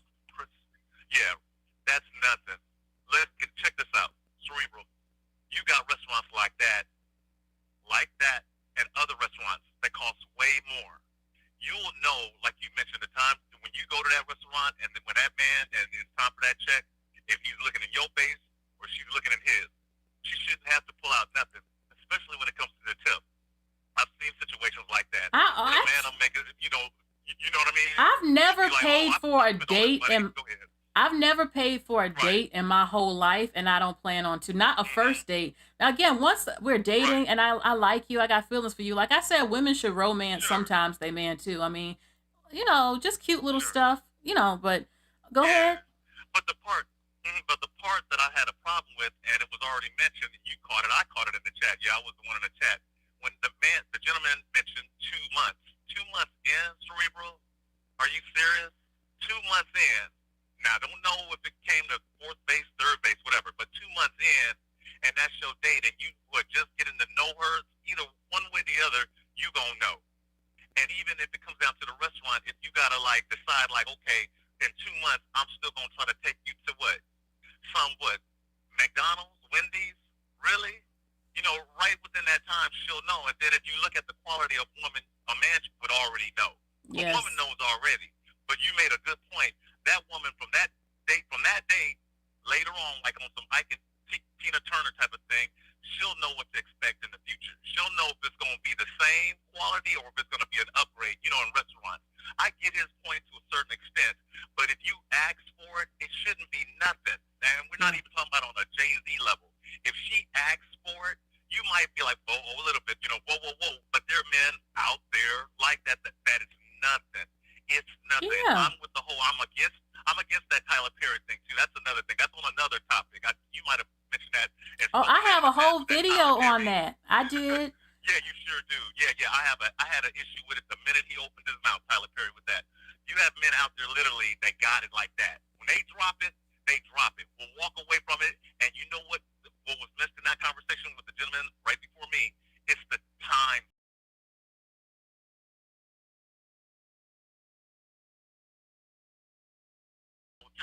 It's funny, like the movie with the Wayans brothers, the white chicks. He was so into her, even though it turned out to be a man. Terry Crews. He was willing to do whatever. He was willing to do anything, Cerebral, just about. But he wanted that woman. You get me? Yeah. And I know that to be true. I know that to be true about men. When men really want a woman, they make it happen. Even if he don't even have it, he'll borrow money just to say, look, man, I'll pay you back. but I got to take her. I'm taking her out.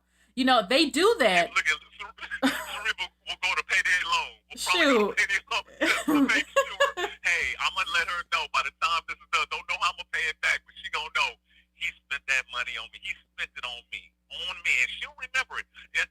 First impressions or not, but mainly the first impressions is what you want. But she'll know, and if anybody got anything to say, even if because women got friends, women got girlfriends. Girl, how did that day go? How did this go? You would be surprised. This man did everything, almost the red carpet. Even though the negativity, now I can't speak for him as far as his experience of what he's gone through in the past, but even if it was a sink or swim, it would be pretty much to say, I did all that I could do. I'm going to walk away from that, but not looking to say, like, you know what, I got God for 300, 200, let alone 100. And if you look at it, Cerebral, some of the price tags, oh, I spent $80. $80 is insane. Really? Oh, I spent Yeah. $100, $150. There's some prices out there at restaurants where it's like it'll blow not your mind, but some of these men's minds. So you know if that's going to shock him, you'd be surprised. That's why I mentioned $50. Men almost fall out their seats. I spent $50. $50. Man, sit your for $50. Right? Oh, hell no. It's so sad. Exactly. In 2023, the men, that's why it was being put in the comment of being cheap. Being cheap because you have cheap men. And it's not like they got a whole bunch of other things to do. Some men will sit back and brag like, all my bills is paid, you know what I mean, Cap. But when it comes down to it, they're just not willing to spend the money. They just don't. And then got the nerve to sit back and be like, well, should I be coming home with you? You know, you should be coming home. You know what I mean? You know, that type of exchange. It's like you can't even afford, you know, get your weight up, get your money, get something up before you can even step to the plate to even go out dating women. And men are still on that to a certain extent. Still thinking that they deserve that and can't even take a woman out on a simple date. A number of them, they want us to just take what they say, to lower our standards and just accept everything. Even, like I say, even how they're dressing. I mean, the sagging pants, the nest heads, the face tattoos, the uneven beards and stuff. I can't take it. The dirty fingernails. And you're right, because look, my mom told me a story how this guy took her out. He took her out, but he didn't know you couldn't enter the restaurant if you didn't own a blazer. And he immediately went to the closest store and he purchased an expensive blazer. He said, absolutely not. And he went and bought that blazer and took her to that restaurant. You had to dress a certain way to be in there. I don't know if they're doing that still, but that's how it was. And, you know, men begging to take you out and anywhere you want to go. Like you said, if I can't go there ever, then I know I'll never be able to. Like, you can't provide for me, really. Right. I got an example for you. I'll give you one, and this is years ago. I came across a beautiful Black American woman, flight stewardess, beautiful, cerebral. I mean, got the number, got the digits while I was at work. She was, I think, going shopping. She was doing something. Somehow I got the number, the digits. Went on a date, and I'll never forget it. I think I'll never do it again. She was dressed up, and it wasn't one of them restaurants. It wasn't a cheesecake. It was just it was a nice restaurant. You know, maybe on the level of a cheesecake. I had the nerve to wear a matching sweatsuit, top and bottom, nice tennis shoes, not bummy, and I should have known better. You know what I mean? And I didn't know it wasn't put out there at the restaurant we were going to. We were just walking out in the plaza spot, you know, in a nice area. But they have different various restaurants. But it wasn't just the restaurant. It was just going out on that day to be at least presentable. And I wasn't bummy. It was just more or less be prepared.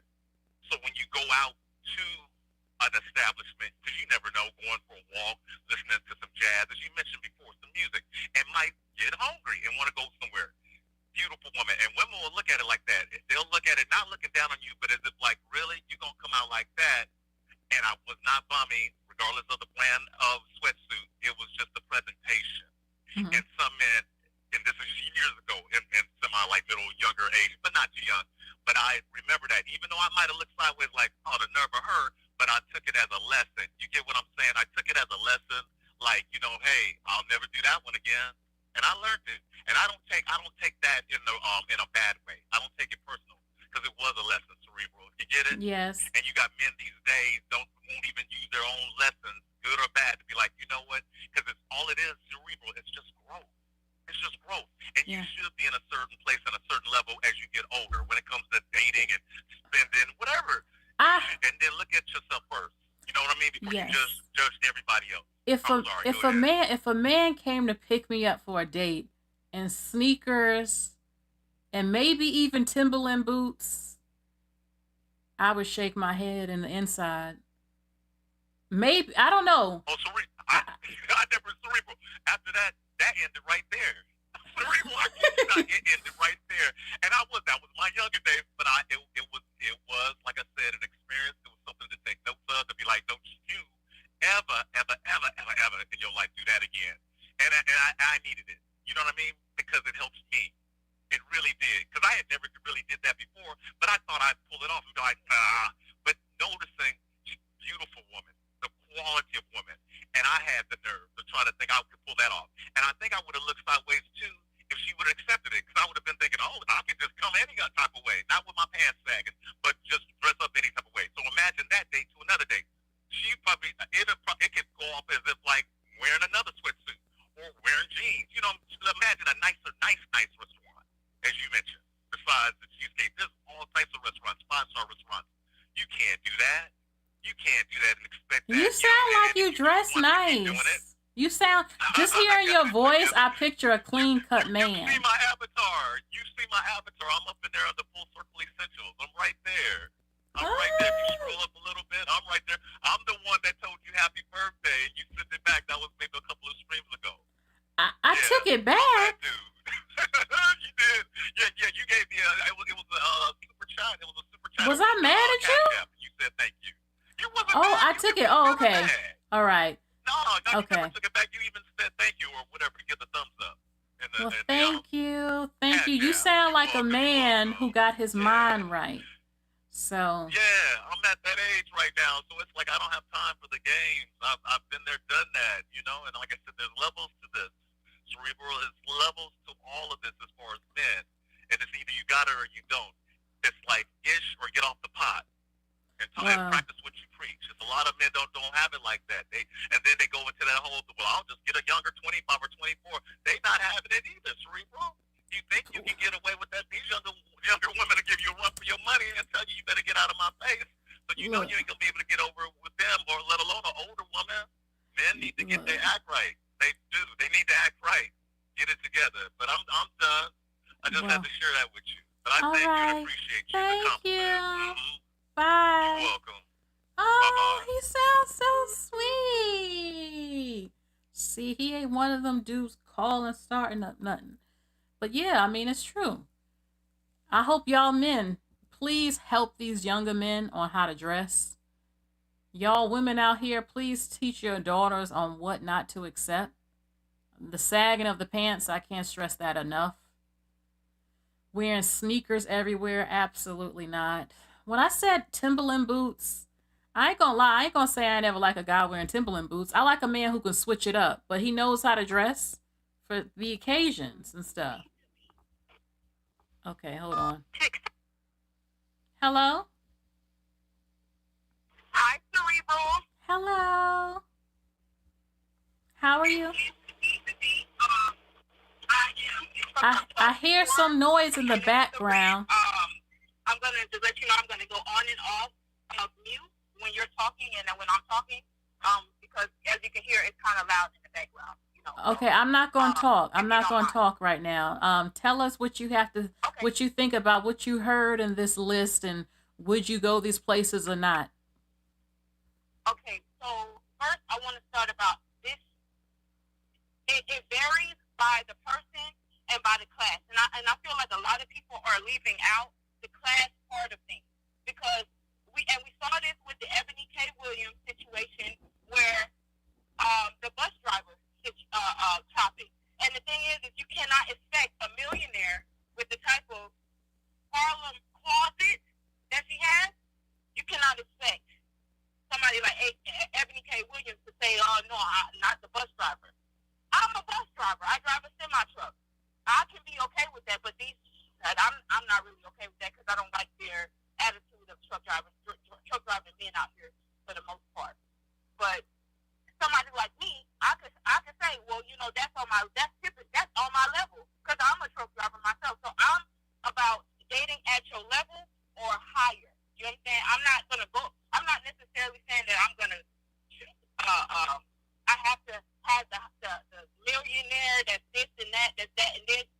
No, because I'm a reasonable and not delusional. But you don't think you couldn't date a man like that just because you're a truck driver? I think it's different for women. I think women can date any kind of class of man that she wants to. I would never think that because, can. you know. Yeah, you can. Yeah, you can. You can. I mean, it's just honestly, the truck driving life is it's a very lonely life. It's really you should not be dating if you're truck driving, or if because it's really hard as a truck driver to be in a relationship because you're not at home. I'm an over the road truck driver. Once I become more local and I pay the truck off, I'll be good to go. I can date as like I want to. But Wow. I think one thing that I'm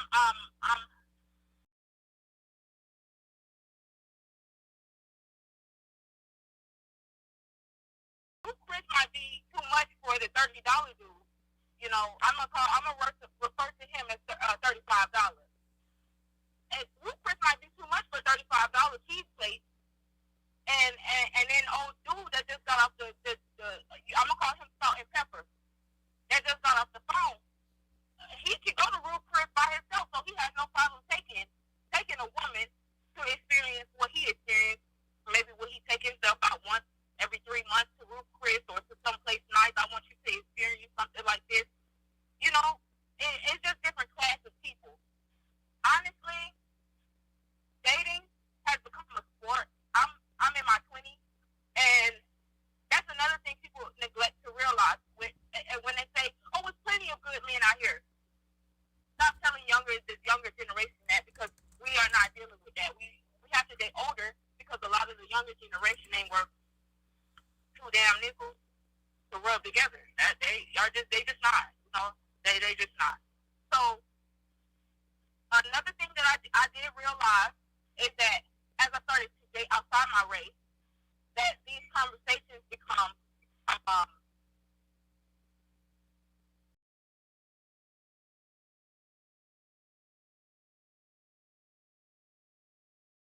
mediocre. And when I started to date out my race, I started to see that, if the saying, if he wanted to, he will. And I had to imagine, like, if this man, every single man that you come across that wants to date you, wants your number or whatever, if he came across his dream girl, would he treat you like that? I mean, hold on, did I say that right? If he came across his dream girl, would he treat his dream girl like that?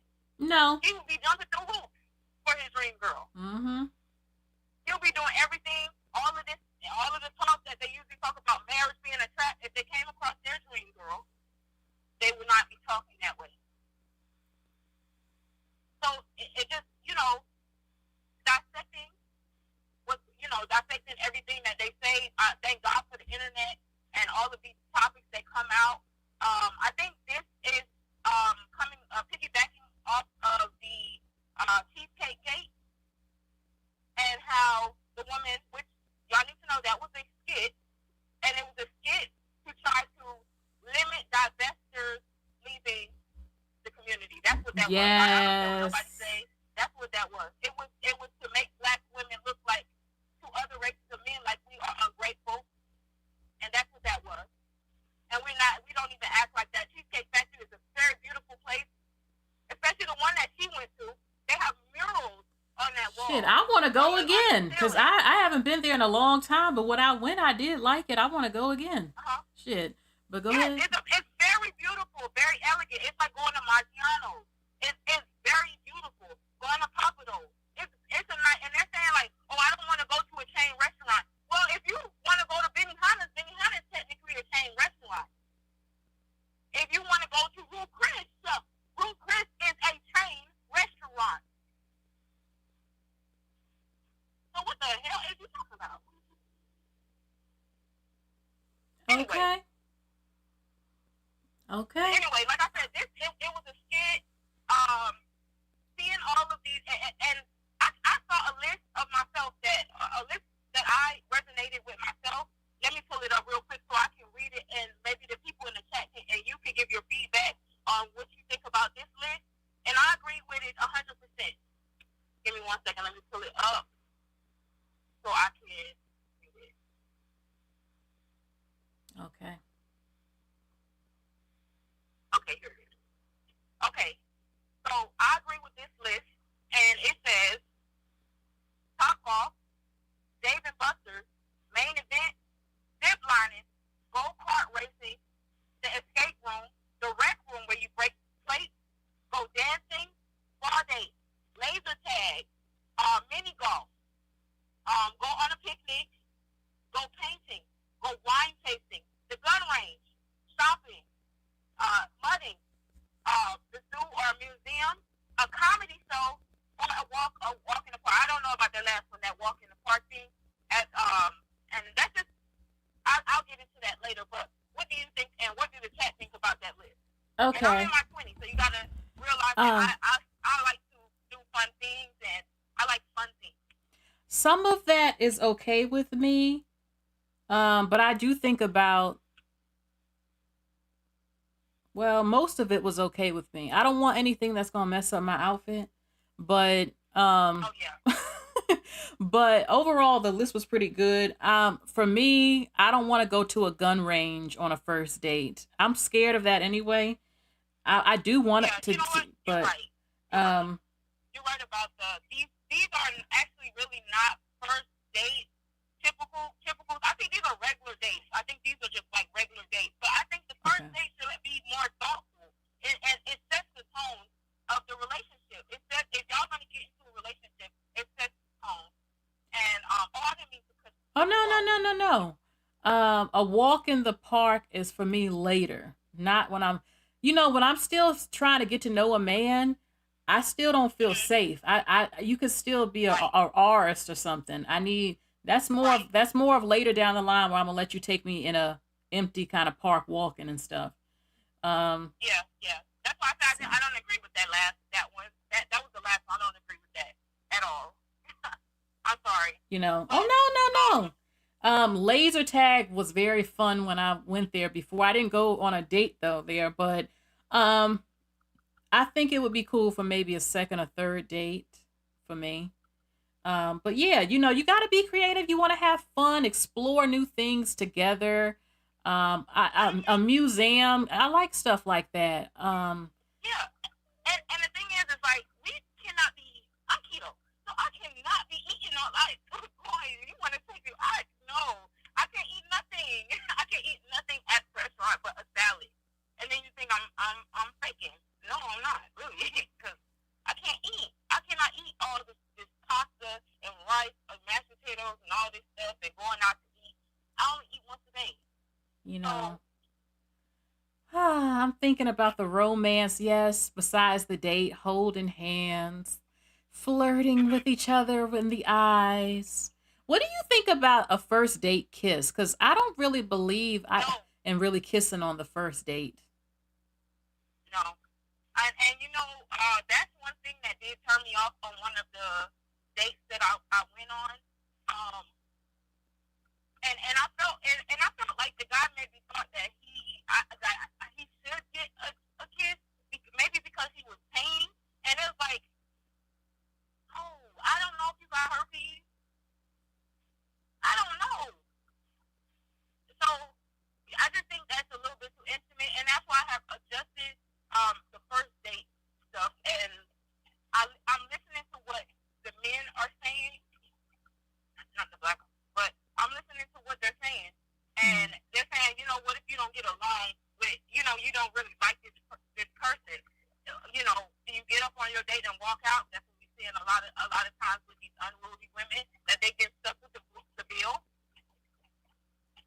My thing is what I said though to him though, okay, but if you do try to save money the first date and it goes well and you do like me, what happens when I do want to go to Ruth's Chris the second date? He just was being cheap. But okay. Well, my first date, or like my first, if I want to meet you out somewhere, I adopted the cheese. I adopted the T-Rock 7 method, where go to happy hour, where you can meet for drinks. Let's meet for drinks at a nice place, and just, it's like speed dating for me, because once you go out happy hour or a lounge where it's professional, you're gonna, once you're done with that date, somebody else ready to talk to you. So I like that method of getting to know or meeting people. I call it the meeting people stage, and we can vibe right there while we having drinks. We can vibe over drinks. I know if I want to see you again, you know if you want to see me again, and we'll make that second date happen. And that's where we exchange our numbers, all this stuff. The online dating, it just seems like a video game at this point.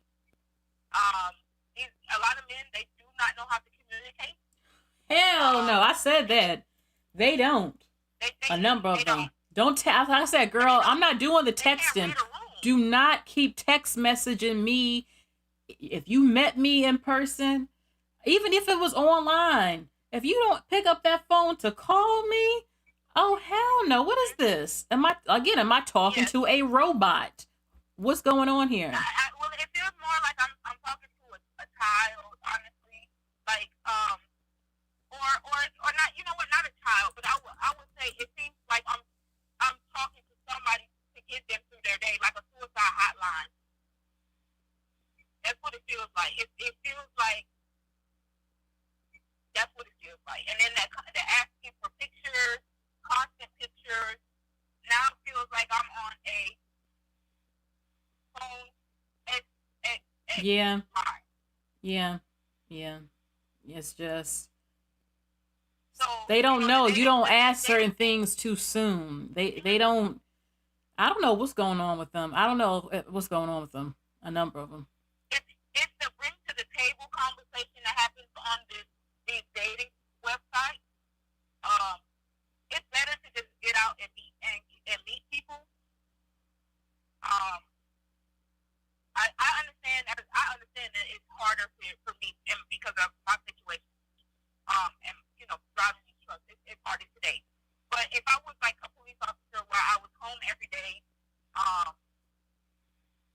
just doing my thing, and I'm able to have some off days and go out and meet people and stuff like that, it would be a little bit different.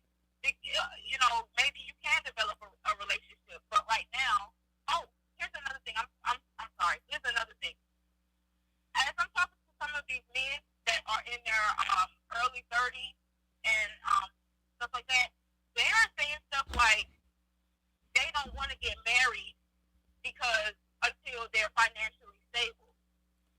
And when is that gonna happen? You're already 30. Why do men? Don't you understand? I have eggs. I have to get pregnant. I say that too. I have to get pregnant. I cannot wait until I'm 40. I could, but I don't want to. Exactly. And then here's the thing. There's one guy. He's an ex. He's 31, 32, one of those. I can't remember. And he already has a child, a 7-year-old. And I don't like how these baby daddies. I got a grievance. I don't like these baby daddies trying to get with child-free women. I don't like that. I got a homeboy that drives truck as well. He just got his at 33 years old. Just got his diabetes. Check on. Now he got diabetes, and he's talking about I'm ready to settle down. Oh, you think a child-free woman gonna be a nurse with a purse? What? Excuse me. Let me calm down. I mean, well, I do have diabetes, but I don't, I just take my medicine. I don't know. I know some men have issues where it could affect their parts down there and stuff like that. I do feel like. I asked him. Oh, sorry. Go ahead. Why didn't you settle? Why don't you go back with your one of two of three of your baby mamas and try to work it out and get your family back? Oh no, it ain't working out over there. Oh, so you know what? Now I'm supposed to take on your burden. How much child support do you have? Oh yeah, because if you get married to him, you might have to pay the child support. That happens. You know what I'm saying? And it's the dating pool is trash. Oh my God, it got flesh-eating bacteria. It got feces in the pool. It got feces. It's toxic. Now here's the thing. I mean, the older you get, the more likely you're going to keep meeting men with kids. I mean, most men have children at a certain age. My thing is, I don't understand men who don't date women with kids and they have kids. There's a lot of them looking down on women on these podcasts saying don't date single mothers. I'm like, but you have children. You are a father. You have babies just like she does. What is this? It's a selfish thing because what they're doing, with the dude that now looking for a nurse with a purse. You want to now have this single family, like pretend like the other kids didn't come through, and now you want to settle that. It's giving the Cardi B an Offset situation. You got all these kids, but now you want to you only in the lives of the one with Cardi B.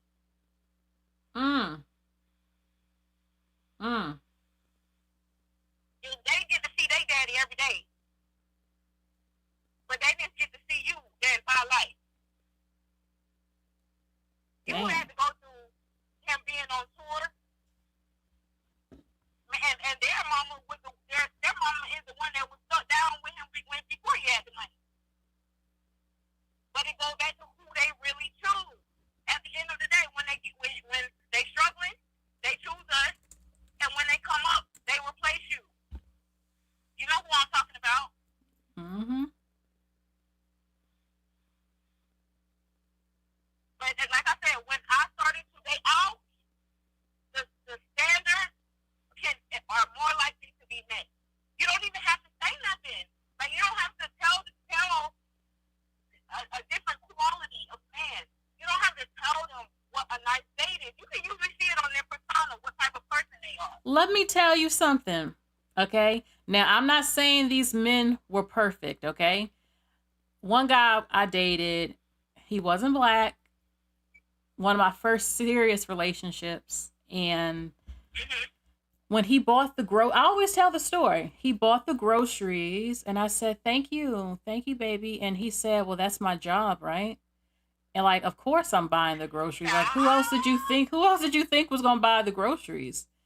And he already knew, like, this is what's expected of me, Then there was one guy, we just went on like three dates, and he was beautiful, and he wasn't black, another culture. And I remember we went out to eat somewhere, and he asked me, oh, you don't like the food, I'll take you somewhere else, like right now, and I didn't want to mess up the date, but he was very serious, like, if you don't like this food, we're going to a whole nother restaurant.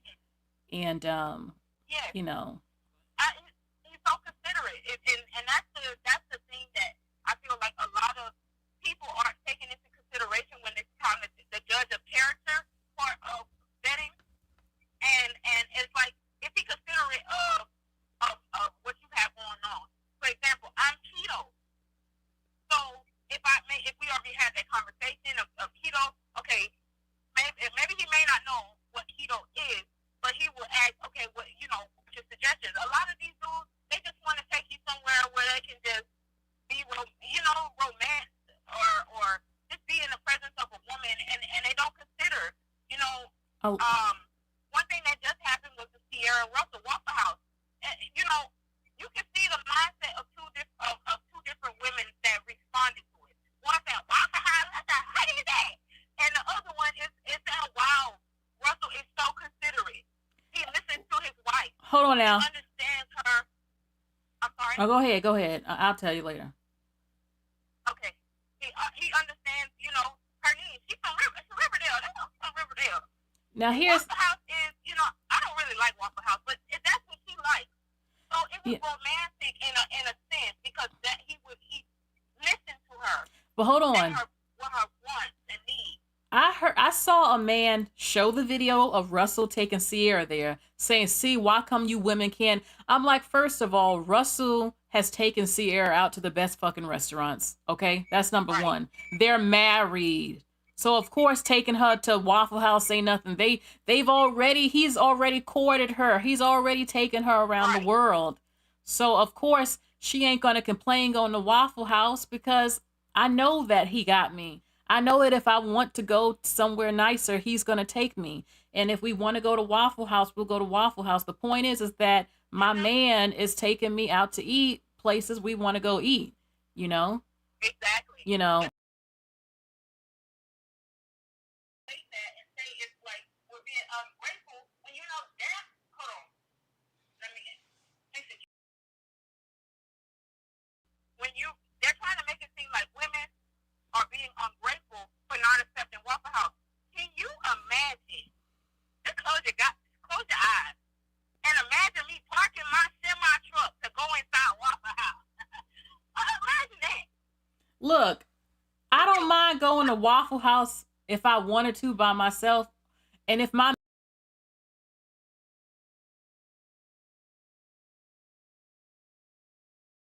this is first date. No, do not take me to the Waffle House on a first date.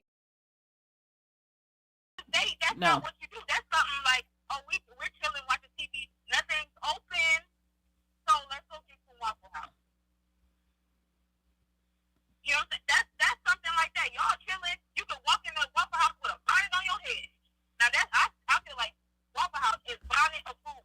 You know what though? The only time I can see this for a first date is if I'm at a club, it's late, I now met a man, he fine, he think I'm fine, we like each other. He's like, you know what? Let's just go. Look, the Waffle House down the street. Let's get out this club. I want to talk to you. Let's just get some waffles. That's like something I could see. Like I'm out late at the club already and the Waffle House is open late.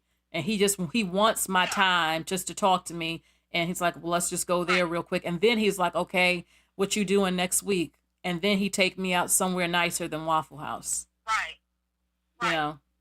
Right. That's why I said I kind of have adjusted my dating, the way that I date, to just doing the meet and greet type situation thing first, and then. But Waffle House, I don't feel like Waffle House is a first date. Like I said, it's not a first date. It's not somewhere that I'm gonna meet you out because I just met you or something like. It's not gonna be like that because like I said, certain places, the thing, men are very shallow. I have so many topics on this thing. Men are shallow. If you tell me to meet you at a Waffle House, for example, I'm gonna meet you in casual attire. I'm not gonna go do the flips. I'm not gonna do the pin up. I'm not gonna do all of this stuff. I'm gonna meet you. I'm gonna get like the coffee date. I'm gonna meet you. Get my tea because I don't need to drink coffee. Get my tea. After 10 minutes of slurping down my tea, I'm gonna shake your hand. I'm gonna say, "Well, it was nice meeting you, sir." Okay. And that's it. Because coffee, what we do, you know, one of the dudes, he said that, you know, why do you do coffee day? They do this. It's normal with them. So look, I don't want no damn coffee. I want to eat. I don't want to drink no damn coffee and no hot coffee. I want to eat. You want to get you? Like I said, men are visual. They are shallow. They, you know, if you show up and like you work from home, put some coffee. How you show up in the drive-thru? I don't do my makeup. I ain't got no earrings in, no jewelry on, nothing nice. I have on a sweat, a suit, a hoodie, and my glasses and took my contacts out. And you gonna be like, you came to the first date like that? These men are very shallow. Even if they take you on coffee, they still only looking you up and down. Yeah. I feel like I'm not going to dress up like this woman in the first picture for no coffee. Are you crazy? You know? You're out your mind. Sir, you're out your mind. But can you imagine? Close your eyes. Imagine parking your truck for coffee. Like I said, I mean, $1,000 a day for coffee. I picture it. I only picture it if like we meeting up, like you're literally out and I'm out and we're close and really close to each other. You just want to see me. You're like, okay, we got like 30 minutes. Okay, let's just meet here. Mm-hmm. You know, something like that. I feel like coffee is for when you work in corporate. Say, you know, that is for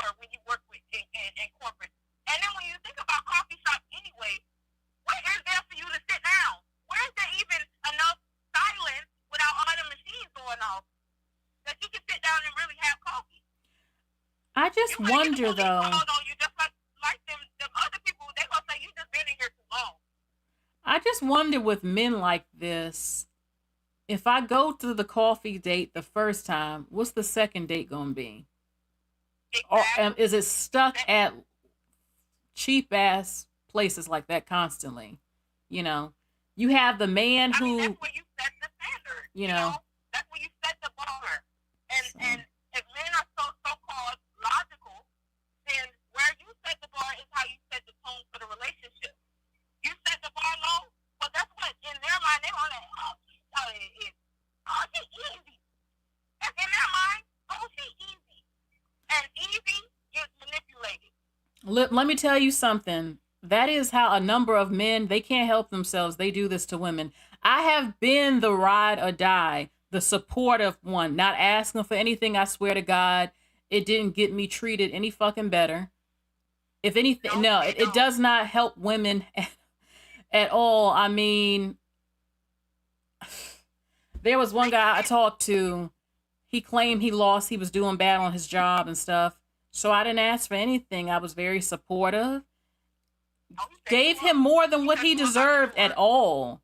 And how about, I'm embarrassed to even say it. He lied. He had money for what he needed it for. But I'll just leave that. He had money for what he needed it for. And that's how they'll treat you. Oh, she ain't, I told her I was doing bad on the job. Really, I'm saving up money for what I want, but I don't want to give her any. And, she's supporting me. She's with me, all that. And you still get treated like crap, being that ride or die and supportive. I mean, they make you feel like you're not worthy of it because you believe, like, in their mind, it's like you believe me, and all I'm trying to do is see how much you will give without me having to, it's something that I heard a man say. He said he don't think that women are entitled, think they're entitled to this and that. He said men try to see as how much they can get without contributing as little as possible, or something like that. Something to that. I've seen them. I've seen them right here on YouTube saying that they want to get the punani for free. That's all it really is. And the relationship is a scam. And they don't want. How they get the free pussy. And it doesn't mean that we're trying to be a prostitute, because they love to switch it up and say, "Are you a prostitute?" No, it's not that. But you're judging me. You literally judge me if I give you the punani, and then you're gonna call me a hoe. You're gonna say I ain't have to do shit for that fucking girl, and she gave up that punani and all that. She ain't wifey material like that. Oh, she say she loved me. Well, it's just, I don't know. They just play a lot of mind games. A lot of men. At the end of the day, they just want what they want. A lot of them. Exactly. You're just a walking piece of punani to a number of them. Exactly.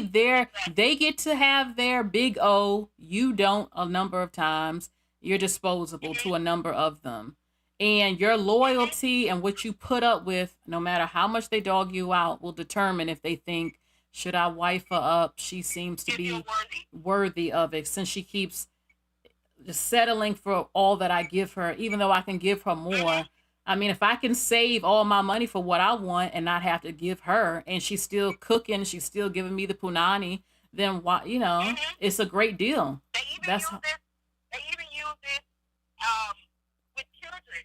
If you gave them a child, what else do they need from you? They don't need anything else. The purpose of a man and his purpose in life is to get his genes into another person to reproduce himself. That's the male's natural desire in life. If nothing else existed, they would just roam the earth. Their natural inclination would be to reproduce themselves. Where women are to sustain life, sustain living. It don't matter if she has kids or not. It's to be sustainable. One thing you said earlier about it was about it just skipped my mind. Well, let me say one more thing. If you want to sleep with a man because that's what you want, because sometimes some women don't want anything, they just want him. they are attracted to him. They have needs. They want him the same way he wants her. Y'all have an even exchange. And sometimes that is what it is. But sometimes a lot of women want to get married. They want him to love her. And there are a lot of men who mistreat good women all the time. I've had it happen. Yeah, they do. You know, and you do everything. A lot of good women turn bitter, you know, because they put in all this effort. And when the guy could have just been honest, but I think that the men, they're not honest about just wanting to have sex. Oh, excuse me. Oh no, it's not. Say SEX. Okay. Yes. A lot of men don't want to just tell the woman that that's all they want. It's because what they desire is affection. You know, they do desire what they cannot get from themselves. You know, and that goes on two ways. We can go down the rainbow community, or we can stay on top. They don't know how to, you know, give affection. As you hear from the first dude, the second dude, he learned. But that's what they desire from women. And as like they know they don't want to give that, but they have to pretend. They can't give it, but they have to pretend to give it so they can get the affection. If they was to just say, "Oh, we're just about let's just do our thing, let's just have XXX," then they wouldn't get the same treatment from women. Women will treat them like a piece of meat too. They'll get what they get, and then they'll get on out the door and be like, "Thank you, sir. Have a great day," you know, or with my money. Yes. It's just messed up. And I had said earlier, I know that when a man loves a woman and when he wants her, doing things for her is not a problem at all. He wants to do it. I think the problem is that they don't want to do it. The problem is that they don't want to do it. It is just that simple. If they wanted to, they would. They don't want to. They just want what they want. They only doing that so they can get what they want. And what do they want? They want that in your pants, in between your thighs. And you know what? The thing is sometimes you want the man, but there's something within you that knows and feels it, that once he gets the punani, he's just going to lose interest.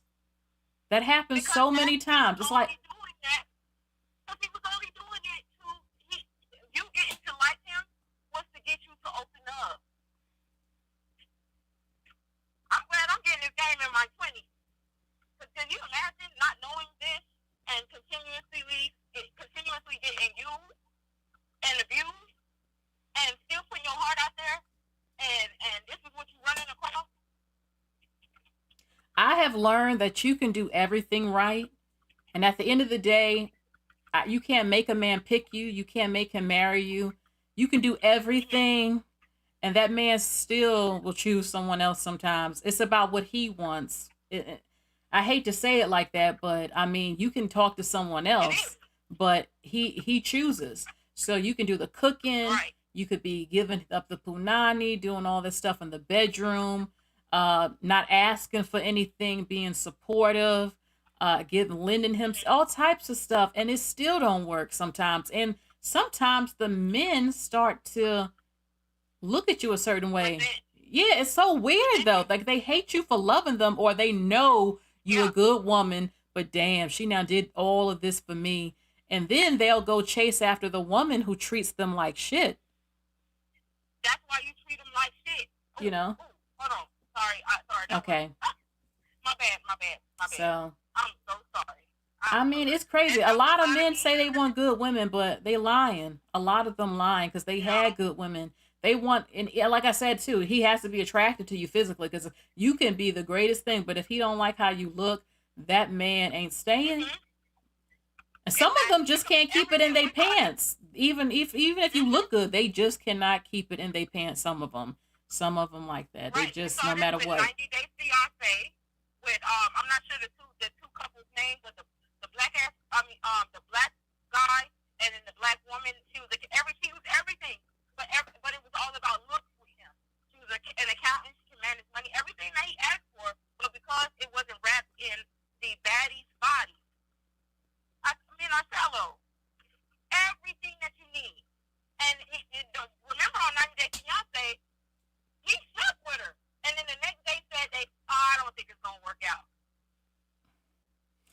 Cause they gonna hit it. They'll bend you over and not look at your face if they don't think you're cute. You know, they gonna get that if that's their goal. You know, so I don't know. It's like women always are trying to find the answer, and there's never. We've seen it over and over. Why did he do this? Why did he do that? I did this for him. I did that, and it never mattered. It's all about what he wanted. You know, he either Mm-hmm. want you or he don't, or he's selfish, or he just can't control himself. I mean, I don't know what else to tell women. Or he broke. You know. Or cheat. You know, these are personality traits too, because you might not be broke, but you cheat. And I feel like a cheat man is worse than a broke man. No one's telling you to, nobody tell you to bust down your 401k, but why can't you be considerate? And honestly, the question has to be answered. So, and I feel like a lot of women, they don't answer the question. And the answer to the question is because he don't like you like that. There's an ulterior motive. There is a reason why he's not treating you like you're his dream girl. The dream girl don't get that treatment because a lot of their so-called dream girls will treat them like trash. Yes. Give me 1 second. And they will commit and marry them. I'm sorry. Go ahead. No. In the chat, Sean Smith says a coffee date isn't a date. It's the precursor to see if a man wants an actual date with you, an escape route if things go south, and don't fall for this, ladies. It's a way to, I agree, and I believe that it's a way to get as many women on an interview as possible. You know, to try to get that roster built. That's what that, you know, if they're constantly talking about a coffee date, it's because they want to spend $100 on 10 dates. That's what that is. I would feel like you talking to me on the phone. Millennial. You've been talking to me on the phone for like a week. You don't have an idea yet if you think I'm worth a date. A real date. You're just a therapist. You You're an know. emotional support animal. That's what you are. You're an emotional support animal. Lord. That's what you are. Look, the Haitian Empress says, can black women learn to move in silence? We can't move in silence completely. We have to talk to black women on videos because there's no other way. There's no other way. We have to reach the black woman. I mean, don't tell your family and friends and stuff all of what you're doing all the time, stuff like that. But we got to talk to black women. These videos have, you know, black women need a community. If it wasn't for Cerebral, if it wasn't for Cynthia G, if it wasn't for a lot of these women in BWE, I would not have known none of this. I would be taken advantage of time and time and time and time after, and I would keep being in my emotions and keep. I thank the YouTube God for Cerebral and everybody else that put, you know, just help build your standards and your boundaries and expectations. I really love y'all for that because y'all really change lives out here.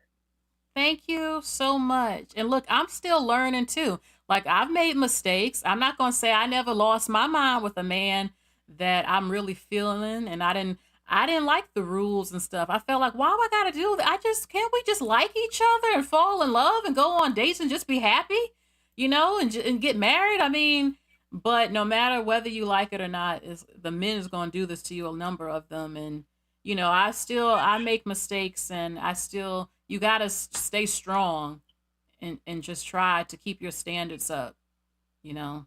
I think that when you're in your 20s, and I'm just speaking because that's where I'm at, that dating, especially dating someone of your age group, is not, you're going to go through more younger because it seems like a lot of men, it doesn't matter the race, but the younger that they are, the more tempted that they get in a relationship, they're more to, to act on the urges.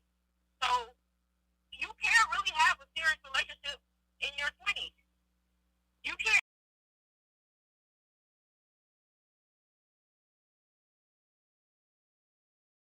They don't, you know, they don't want to clean up their act or anything, and they're talking about that marriage is a trap, and they're saying that, you know, they don't want to be married and all this stuff, then you already know where they at. Where they at with it, you know. Mm-hmm. They just want to use you, and then now it's up to you. Now I think, and that's another part of the conversation we don't have. Now it's up to you how you are gonna allow yourself to be treated. Allow yourself to be treated. Don't worry about why we ain't doing it like that. It's a man, girl. Like it's a pit bull. What do you expected? Now, if you want to deal with that pit, then you know what come along with it. Put on a condom and get on birth control, because you got an 80. Let's be realistic. Let me not say 80. 77% chance that if you get pregnant, you keep that child, you are going to be a single mother.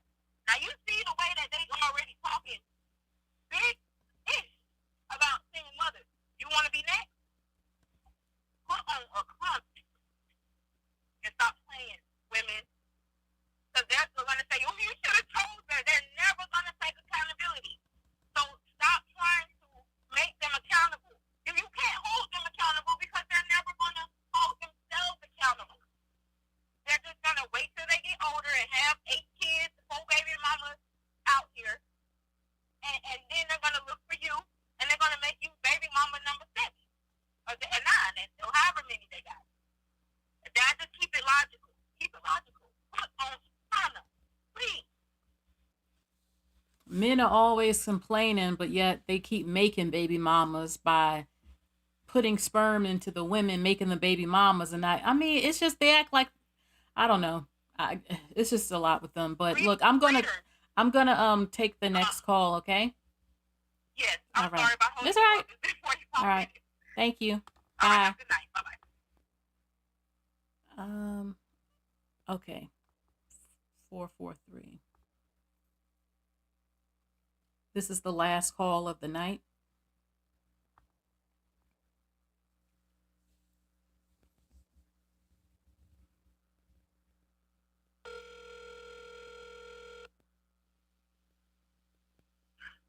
Hello? Hi, this is Cerebral. Hi. Hello. Hey, this is Drina Cerebral. I am a supporter of your channel. I love your channel. Thank you. And I just wanted to share my thoughts on the topic tonight. Okay. So I was looking at the list, and I saw Applebees on there, and I will definitely not go to Applebees on the first or second date. And I say that because that's like going to Red Lobster. You can go there any day. You know, it's just low effort. I mean, I've ordered Applebee's off Uber Eats, and the food was bad. Right. I said I'll try it again, order something different. But from what I had, I said, is this some damn bad microwave food or something? It is. Yeah, the quality is just trash. It's just trash. But I mean, hey, to each his own. I mean, you like what you like, but you know, when a man approaches a woman, you know, I'm very traditional in how I think, and I feel like, you know, he should give her the best of the best. If not, she should have a choice. You know, but don't come lowballing me with Applebee's or Starbucks. You know, unless I would say this though, unless, you know, we meet up after work and, you know, we can, you know, get a coffee. But still, that's something that, you know, I would do with my homeboy. I wouldn't do it with like the guy that I like that over courting. You know, it's just levels to it. Okay, I'm gonna read some stuff. Tell me what you think. Would you go to Cheesecake Factory for a first date? Oh, yeah, I would. Would you go to Chili's? No. Would you go to Chipotle? No. Olive Garden? No. The movies? You said the movies? Yeah. Yeah. His house or your Only house? In the daytime. In the daytime, no. I'm sorry. What was that? His house or your house? Oh no, we're not doing that. All right. Any fast food chain? I will say yes, but not on the first or second day. It has to be like a circumstance, like what you mentioned earlier. Me and him met like after a club. It's like 2 a.m. Like Wendy's. I mean, not Wendy's. What is it? IHOP. That's what I meant to say. IHOP or like a Denny's or something like that. Okay. At the club spot, something like that. You Okay. know? What about Buffalo Wild Wings? No. That's a spot where me and my friends go to. Oh. Wingstop. Nope. Red Lobster? For lunch, yeah. Maybe, yeah. A buffet? No. IHOP? Nope. IHOP? After hours, like if we met at a club or something like that, like what you said earlier, to piggyback on what you said, yeah, something like that. Denny's? At the club spot. The gym? No. Church? Too soon for that. You said no to Starbucks, no to coffee dates. What about an ice cream date? If it's by the mall. Okay. A family function? If I know him for a couple months, maybe. Netflix and chill? Nope. Somewhere that requires a long drive? That's a good one, Cerebral. I don't know how I feel about that. I'm going to say no, because I don't know. All right. Bowling? Yeah. Okay. Yeah. A nightclub? A lounge, maybe. Yeah. Okay. Nightclub, a lounge, yeah. 4 more. A hookah bar? No, because I don't smoke. A bar for just drinks? If he's my friend, then maybe. Like homeboy, homegirl, then maybe, yeah. Okay. I'm limited to that. And 2 more. Waffle House? Yeah, into the club. Okay. Into the club. And lastly, a sport event. Oh, yes. Yes. Okay. I love sports. I'm from Baltimore, so Ravens, yeah. Yeah. Okay. So, what do you think about men being pissed at women who don't want to go to these places, at this whole list? Honestly, so we're going to keep it 100 with you. They're mad because their money not long enough, and they're just mad because women, we have options. A lot of us women have broken up. We are definitely awake now, and we're living in our truth. And we have the power, so they're just mad that they can't manipulate us anymore, or they just broke and they need to work on their money. And I said what I said, so. All right. So is there anything more you would like to say about what you've been hearing? Well, you know what, like I said, I'm a supporter of yours, and I just love everything you stand for. So what I've been hearing about this topic tonight, the lady that had called in before me, she gave her 2 cents, and I agree with most of it, but I just feel like, men, if you're pursuing the woman, don't go lowball her, just, treat her right, you want to be treated right, then treat her right. All right. So that is it. Okay, Cerebral. You are the last right. caller of the night. So, cool. All right. Thank you. All right. Bye. Okay. So this was a good conversation. I have shared a lot of my opinions, different opinions about this. And overall, I feel like at the end of the day, it's really where you want to go. And if he'll take you there, he's either going to take you or he's not. If you're fine with things on this list and that's what you like to eat, you like the food and that's where you want to go. Again, like that man who said Ruth Chris was too much and it takes 2 months for him to know if I can even go on a date and all that. Look, you can go to Olive Garden and all that stuff.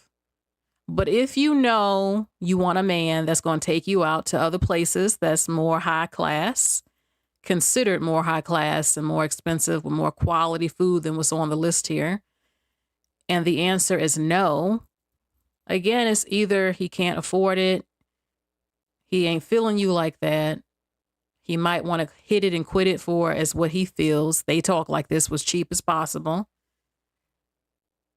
Or it's not in his budget. I mean, maybe he's not suffering, but he's getting by.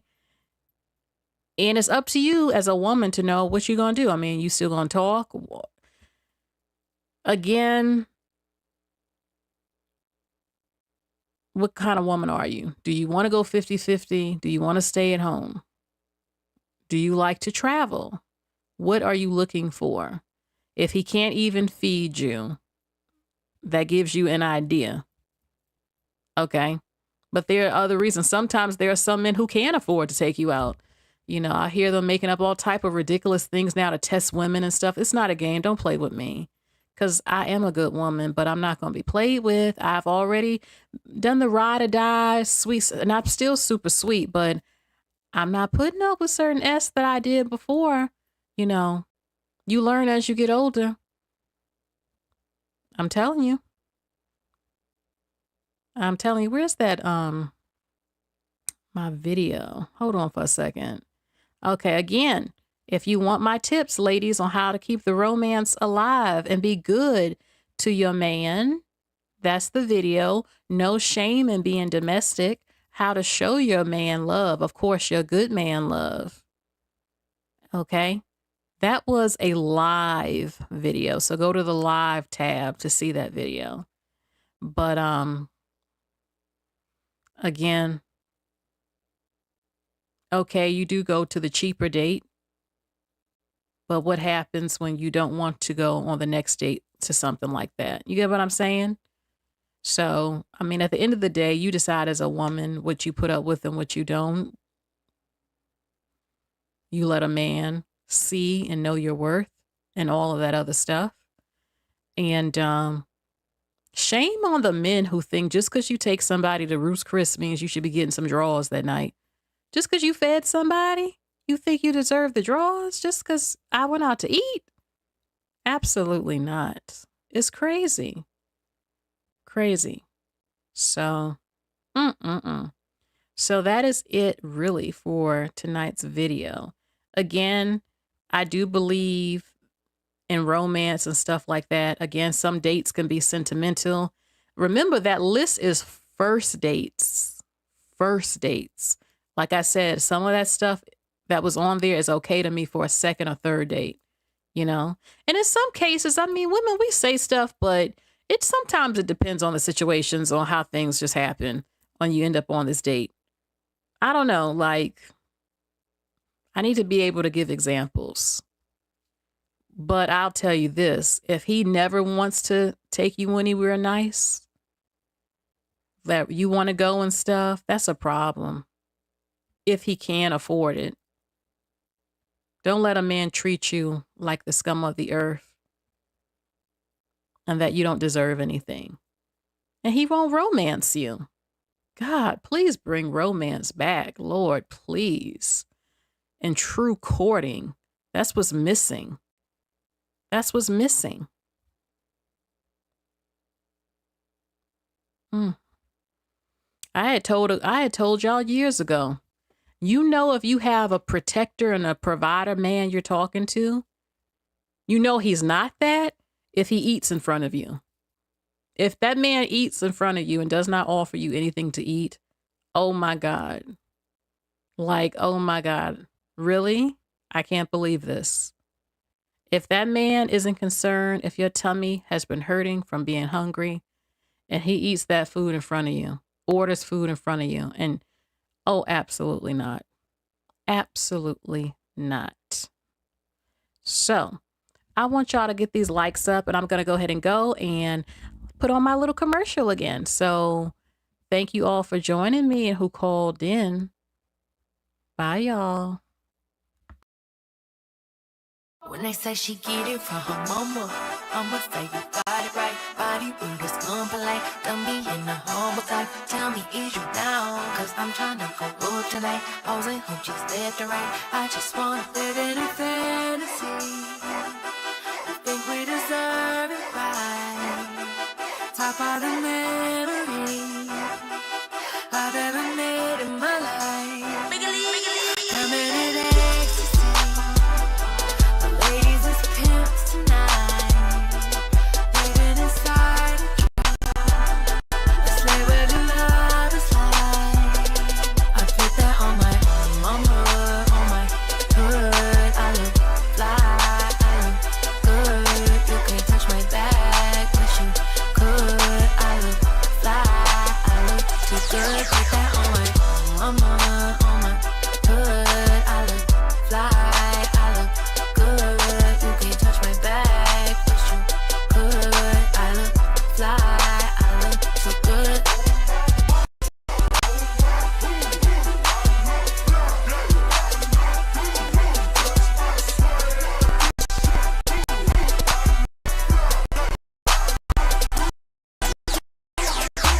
So deep in my bag, like a grandma with a so good.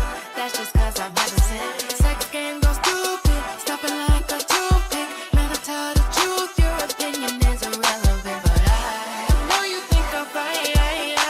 Might be too fine to hit it from behind. Reflection in the mirror, don't decline. I can't even lie. I put that on my mama, on my hood. I look fly, I look good. You can't touch my back, but you could. I look fly, I look too good. Put that on my mama, on my hood. I look fly, I look good. You can't touch my back, but you could. I look fly, I look too good.